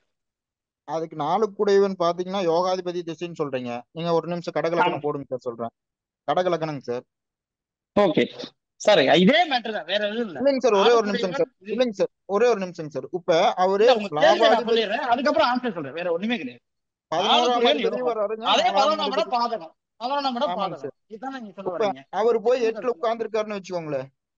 நான் 8ல உட்காரட்டும், 15ல நிக்கட்டும், அது பிரச்சனை கிடையாது. ஒரே ஒரு விஷயத்தை மட்டும் புரிஞ்சுக்கணும். நம்ம சொல்லாத சப்ஜெக்ட்ல யாருமே கன்ஃபியூஸ் ஆகணும். ஒரே ஒரு விஷயத்தை மட்டும் புரிஞ்சுக்கணும்.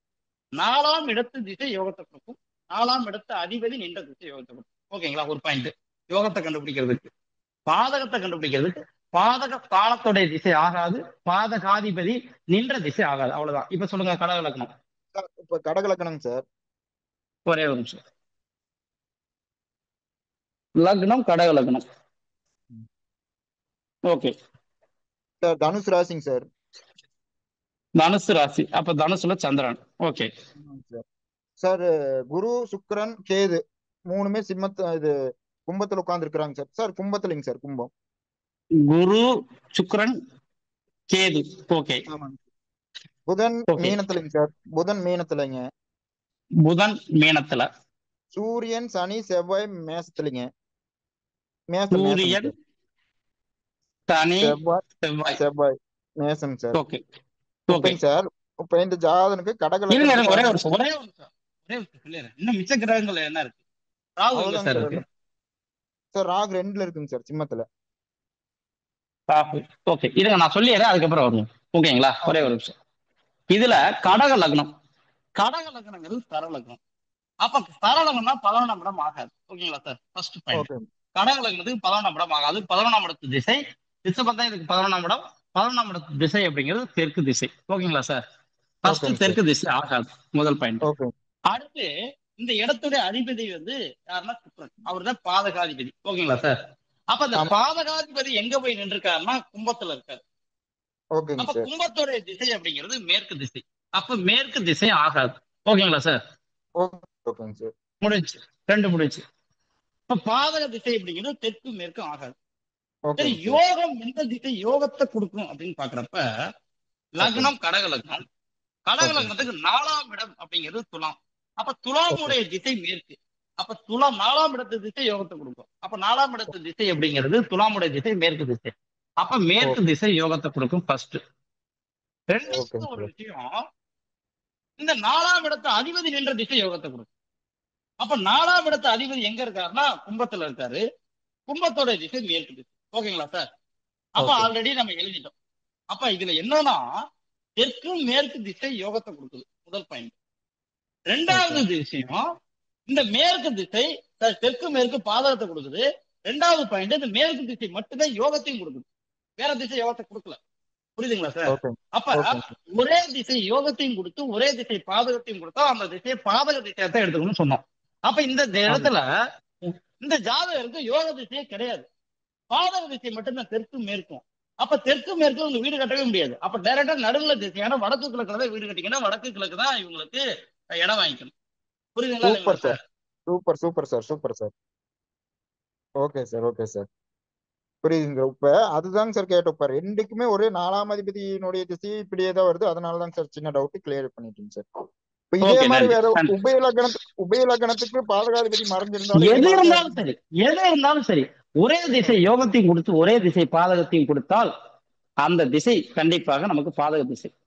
இன்னொரு விஷயம், நமக்கு யோக திசை வராம கூட இருக்கலாம், அதே போல பாதக திசையும் வராம கூட இருக்கலாம். சொல்லுது புரியுதுங்களா சார்? அப்ப ரெண்டு வருது அப்படின்னாவே நம்ம யோக திசை வந்துருச்சு அப்படின்னா ஒண்ணு நமக்கு யோகத்துக்கு போய்க்கணும். யோக திசை எதுவும் வரல அப்படின்னா கண்டிப்பா நடுவுல திசைக்கு போயிடணும். எங்க இருக்கிறது கூட பாதக திசைக்கு போகக்கூடாது. அவ்வளவுதான். சார். இது எப்படி வடக்கு கிழக்குன்னு நீங்க நம்ம பொதுவாவே எடுத்துக்கலாமாங்க சார்? இல்ல அது எது ராசி இது பிரகாரம் வடக்கு நம்ம கிழக்கு எடுத்துக்கலாமா? ராசிலாம் இதுல முக்கியம் கிடையாது. இதுல வந்து ராசிலாம் கிடையாது, லக்னம் தான். ஓகே ஓகேங்களா? ஓகே அப்ப நமக்கு ஐயா வடக்கு கிழக்கு தான் நடுநிலை கொடுக்கும். ஓகே சார் ஐயா ஓகே நடுநிலையா எது இருக்கோ அதை எடுத்துக்கலாங்க சார். ஆமா சார், ஐயா அவ்வளவுதான். ஏன்னா பாத ஐயா யோகம் கொடுக்கறது இல்லையில சார். சொல்லுங்க sir. Okay sir okay sir ஐயா வேற தேங்க்யூ சார் ஒண்ணும் இல்ல. ஓகே 4ஆம் அதிபதி பாதகஸ்தானத்தில் பாதகாதிபதி 4ஆம் வீட்டில் அப்படின்னா என்ன கணக்கு பண்ணி பார்த்து எதெல்லாம் வந்து பாத்தீங்கன்னா அவயோகமோ அதை விட்டு பாக்கி உள்ளதை எடுத்துக்கணும் அப்படின்றீங்க. அவ்வளவுதான் அவ்வளவுதான் பாக்கி அவ்வளவுதான். பாக்கி உள்ளது ரெண்டு சரி. நான் என்ன சொல்றேன்னா சார், பாக்கி உள்ளதுங்கிறத தாண்டி ஒரே திசை யோகத்தையும் பாதகத்தையும் கொடுக்குறப்ப நம்ம அந்த திசையை எடுத்துக்கூடாது. ஒண்ணு நமக்கு பிரச்சனை கொடுக்குற திசையை விட்டுருங்க, ரெண்டையும் விட்டுருங்க. அப்ப ஒண்ணு நம்ம யோகத்தை கொடுக்குறத மட்டும் எடுத்துக்கிறோம். ரெண்டாவது யோகத்தையும் கொடுக்காம பாதகத்தையும் கொடுக்காம நடுநிலை திசை எடுத்துக்கணும். ரெண்டு கான்செப்ட், அவ்வளவுதான். ஓகே, வேற யாருக்காவது இதுல சந்தேகம் இருக்கிறவங்க மட்டும் வாங்க. இப்ப நம்ம பார்த்த விஷயத்துல தனுசு கீழே சந்திரன் அழிக்காம விட்டீங்க. அது பிரச்சனை இல்லை சார், சொல்லுங்க. வேற யாராவது இந்த சந்தேகம் இருக்கிறவங்க வாங்க. இல்ல சார், அதான் இப்ப நான் கேட்டதுதான், நான் மறுபடியும் அதே ஃபைனலா கேட்டுறேன். அதாவது சார் ஒருத்தருக்கு ஃபைனலா யோகம் கேட்கறதுக்கான விஷயம் இல்ல, இல்ல ஒரே இல்ல ஒரு இல்ல விஷயம் நான் திருப்பி ஏன் நான் சைடு சொல்றேன். ஏன் சைடு ஏன் சைடு ஏன் சைடு அதாவது ஒருத்தருக்கு யோக தசையும் இல்லை, பாதக தசை தான் எங்கிட்ட கனெக்ட் பண்ணாலும். ஏன்னா யோக அதிபதி வந்து பாதகத்திலையும் பாதக அதிபதி யோகத்திலையும் உட்கார்ந்தாருன்னா அவருக்கு இல்ல அப்படின்றப்ப பாக்கி உள்ள இடத்துல வீடு கட்டணுமா இல்ல அந்த ஜாதகத்தை தூக்கி ஓரம் வைக்கணுமா? இல்ல நம்ம அவங்க பேர்ல தான் இடம் இருக்கு, அவங்க பேர்ல தான் பண்ணணும் அப்படின்னா நமக்கு நடுநிலை திசையத்தை எடுத்துக்கணும். அப்படி இல்லாட்டி மிச்சம் அவங்க உள்ள மனைவி இடத்த பேர் யோகத்துக்கு பண்ணிட்டு போயிடணும். அவ்வளவுதான், முடிச்சு வேற எதுவுமே ஓகே ஓகே அதான் மிச்சம் ஓகே. உள்ள நன்றி திசையை நன்றி. எடுத்துக்கலாமா அப்படின்றது. சரி, மிச்சம் உள்ள திசையை தான் எடுத்துக்கணும்னு இப்பதான் சார் சொன்னேன். மிச்சம் உள்ள நன்றி திசையை தான் நன்றி. எடுத்துக்கணும். ஓகே, நன்றி. வேற யாராவது இப்ப நடந்த விஷயத்துல சந்தேகம் இருக்கவங்க வாங்க. ஓகே சார் சப்போஸ் பாதகாதிபதி திசையில வீடு கட்டியிருந்தாங்கன்னா எந்த மாதிரியான பிரச்சனைகள் கொடுக்கும் சார்? வேற ஒண்ணும் இல்ல, பத்திரத்தை மாத்திர வேண்டியதான், வேற பேர்ல மனைவி பேர்ல மாத்திர வேண்டியதான் சார். அந்த வீட்டுக்கு யோகமா இருக்காது, அந்த வீட்டுக்கு போனது வந்து ஒரு செல்வ செழிப்பு இருக்காது, ஒரு ஓகே முன்னேற்றம் இருக்காது. ஓகே சார் அப்ப அவங்க மனைவியோட யோகத்துக்கு மாத்திரணும், வேற எதுவும் இல்லை. ஓகே, இப்ப இந்த தொழில்முறை வாஸ்து முன்னோட்ட வகுப்பை பொறுத்தளவே நம்மளோட வகுப்பு அப்படிங்கிறது ஆல்மோஸ்ட் இறுதி கட்டத்துல இருக்கும். அப்ப நம்மளுடைய அடுத்து நம்மளுடைய வகுப்பு ரீதியான விஷயங்களையும் எக்ஸ்பிளைன் பண்ணிடலாம். வகுப்பு அப்படிங்கிறது நம்மளுடைய தொழில்முறை வாஸ்து வகுப்பு அப்படிங்கிறது மார்ச் 6ஆம் தேதி தொடங்குது. 6/3/2025 அன்று வகுப்பு அப்படிங்கிறது தொடங்குது. மொத்தம் வந்து நம்மளோட வகுப்புடைய சிறப்பு அம்சம் அப்படிங்கிறது என்னன்னு பாத்தீங்கன்னா, வாரத்துல வெள்ளி, சனி, ஞாயிறு, திங்கள் 4 நாளும் இரவு 8 மணியிலிருந்து 10 மணி வரை இப்ப நடக்கிற மாதிரி இதே போல ஜூம் மீட்டிங்ல இரவு 8 மணியிலிருந்து 10 மணி வரை நம்ம வகுப்பு அப்படிங்கிறது நடைபெறும். மொத்தம் 15 வகுப்புகள் நடைபெறும். இந்த தொழில்முறை வாஸ்து வகுப்பு அப்படிங்கிறது முழுக்க முழுக்க படித்து முடித்தோடனே தொழிலா பண்ற அளவுக்கு A to Z அனைத்து விஷயங்களும் ஒரு வகுப்புல வந்துடும். சூப்பரா கவர் ஆகி அனைத்து விஷயங்களும் ஒரு அற்புதமான வகுப்பா, ஒரு அற்புதமான தொகுப்பாக இந்த வகுப்பு இருக்கும்.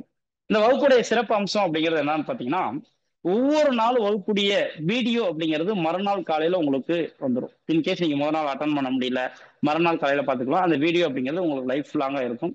இந்த வகுப்பு அப்படிங்கிறது ஒரு முழுமையான ஒரு தொழில்முறை வாஸ்து வகுப்பா இருக்கும். இது A to Z ஒரு வாஸ்துல ஒரு அடிப்படையிலிருந்து ஒரு உயர்நிலை வரை, இதுக்கடுத்து அடிப்படை, உயர்நிலை, உச்சநிலை, முதுநிலை அப்படிங்கிறது எதுவும் கிடையாது. ஒரே வகுப்பாக அனைத்து விஷயங்களும் வந்துடும். இதுல உங்களுக்கு புத்தகம், சர்டிபிகேட் மற்றும் கிளாஸோட PDF ஃபைல் எல்லாமே உங்களுக்கு வந்து கொரியர் அனுப்பிச்சிருவாங்க. பிளஸ் வீடியோ அப்படிங்கிறது மறுநாள் காலையில உங்களுக்கு ஒவ்வொருத்தவங்களுக்கும் அவங்களுக்கு மெயிலுக்கு பிளஸ் வாட்ஸ்அப்ல உங்களுக்கு ஒவ்வொருத்தர் முதல் நாள் வகுப்புடைய வீடியோ அப்படிங்கிறது மறுநாள் வகுப்புல வந்துடும். அடுத்து அப்படிங்கிறது பாத்தீங்கன்னா, நம்மளோட வகுப்பு அப்படிங்கிறது இதுவரை நம்ம 10 பேட்ச் முடிச்சிட்டோம். இது 11வது பேட்ச். மார்ச் 6ஆம் தேதி தொடங்குறது வந்து 11வது பேட்ச் அப்படிங்கிறது தொடங்க இருக்கிறது. இப்ப நம்ம வந்து மாதத்தில் ஒரு நாள் வந்து இந்த தொழில்முறை வாஸ்து வகுப்பாக இருக்கிறனால நம்ம வந்து ஒரு இடத்துல போறப்போ ஒரு சந்தேகங்கள் அப்படிங்கிறது இருக்கும். அப்ப நம்ம படித்து முடித்த மாணவர்களுக்கு மட்டும் மாதத்தில் ஒரு தடவை, இந்த படிச்சு முடிச்ச உடனே இப்ப நடந்துட்டு இருக்கு, மாதத்துல ஒரு தடவை கேள்வி பதில் நிகழ்ச்சி அப்படின்னு ஒண்ணு நடக்கும். படித்த மாணவர்களுக்கு மட்டும் அதை இலவசமா எல்லாரும் கலந்துக்கிட்டு அவங்களுடைய சந்தேகங்களை மாசத்துல 2வது ஞாயிற்றுக்கிழமையோ அல்லது வெள்ளிக்கிழமையோ அந்த வகுப்பு நடைபெறும். அப்ப அந்த வகுப்பு அப்படிங்கிறதுல கலந்து கொண்டு அவங்களோட வர சந்தேகங்களை நம்ம தொடர்ச்சியா கேட்டுக்கிற மாதிரி எல்லா பேருமே அந்த வகுப்புல கலந்து கொள்ளலாம். அதாவது படித்து முடித்த மாணவர்கள் மட்டும் எல்லாரும் கலந்து கொள்ற மாதிரி ஒரு அற்புதமான வகுப்பாக அது இருக்கும்.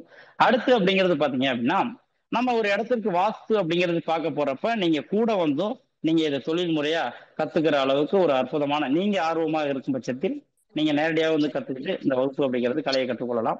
இப்ப இந்த வாஸ்து வகுப்பு ரீதியா நம்ம யாராவது வாஸ்து வகுப்புல இணையணும் இருக்கிறவங்க, அந்த வாட்ஸ்அப் குரூப்ல உங்களுக்கு வாஸ்து வகுப்புக்குரிய லிங்க் வரும். அதுல இணையணும் இருக்கிறவங்க மட்டும் அதுல கிளிக் பண்ணி ஜாயின் பண்ணிக்கோங்க. அல்லது என்னுடைய ஃபோன் நம்பர் வந்து 9952663504 அப்படிங்கிற இந்த எண்ணை நீங்க கான்டாக்ட் பண்ணி நீங்க வகுப்புல இணைஞ்சுக்கலாம். அல்லது துரைராஜ் சாரை கான்டாக்ட் பண்ணியும் நீங்க நம்மளுடைய வகுப்புல இணைந்து கொள்ளலாம். இப்ப இந்த வாஸ்து வகுப்பு ரீதியா ஏதாவது சந்தேகம் இருக்கிறவங்க மட்டும் பேசுங்க, அவங்கள பத்தி பேசுங்க. இந்த வகுப்பு நடக்க போற வகுப்புல ஃபீஸ் அப்படிங்கிறது 5000 rupees. இதை நீங்க வந்து அத ஃபீஸ் 5000 rupees. இது நீங்க தவணை முறையில பேமெண்ட் பண்ணாலும் பண்ணிக்கலாம், ஒரே பேமெண்ட் பண்ணாலும் பண்ணிக்கலாம். தவணை முறையில் அப்படின்னா எப்படி சார் சொல்லிட்டீங்கன்னா நாங்க அதுக்கு ஏத்த மாதிரி இனிஷியலா ஒரு அமௌண்ட் அப்படிங்கறது கட்டிட்டு நீங்க அடுத்து கிளாஸ் முடியறதுக்குள்ள மீதி அமௌண்ட் இல்ல அப்ராக்சிமேட் நீங்களே சொல்லுங்க, நான் அதுக்கு பிளான் பண்ணிக்கிறேன். அப்ராக்சிமேட் எல்லாம் இல்ல சார், ஒவ்வொருத்தவங்களுக்கு அவங்களுடைய இதுக்கு ஒரு இனிஷியலா ஒரு அமௌண்ட் கட்டிட்டு மீதி அமௌண்ட் கட்டிக்கணும்.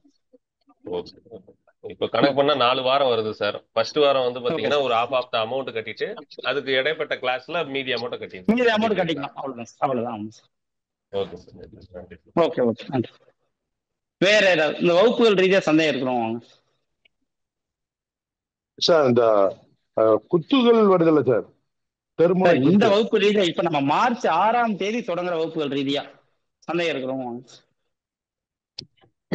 மீதி அனைத்து விஷயங்களும் மொத்தம் 15 நாள் வகுப்பு. மீதி நீங்க சொல்ற அனைத்து விஷயங்களும் வகுப்புல கண்டிப்பா பார்ப்போம். அடுத்தடுத்த விஷயம். சார் நீங்க திருச்சியில இருந்து கண்டக்ட் பண்றீங்களா இல்ல வெளியூரா? Dindigul. Dindigul. Okay, Dindigul. Sir timing sir? Timing இதே போலதான் சார், இரவு 8 மணில இருந்து 10 மணி வரை. வாரத்துல வெள்ளி, சனி, ஞாயிறு, திங்கள் 4 நாள் இரவு 8 மணில இருந்து 10 மணி வரை இதே போல நடைபெறும். இப்ப 3வது மாசம் தான் உங்களுக்கு ஆரம்பிக்கிறாங்க இல்ல சார்?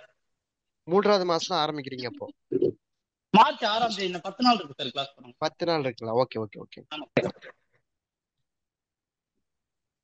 ஓகே.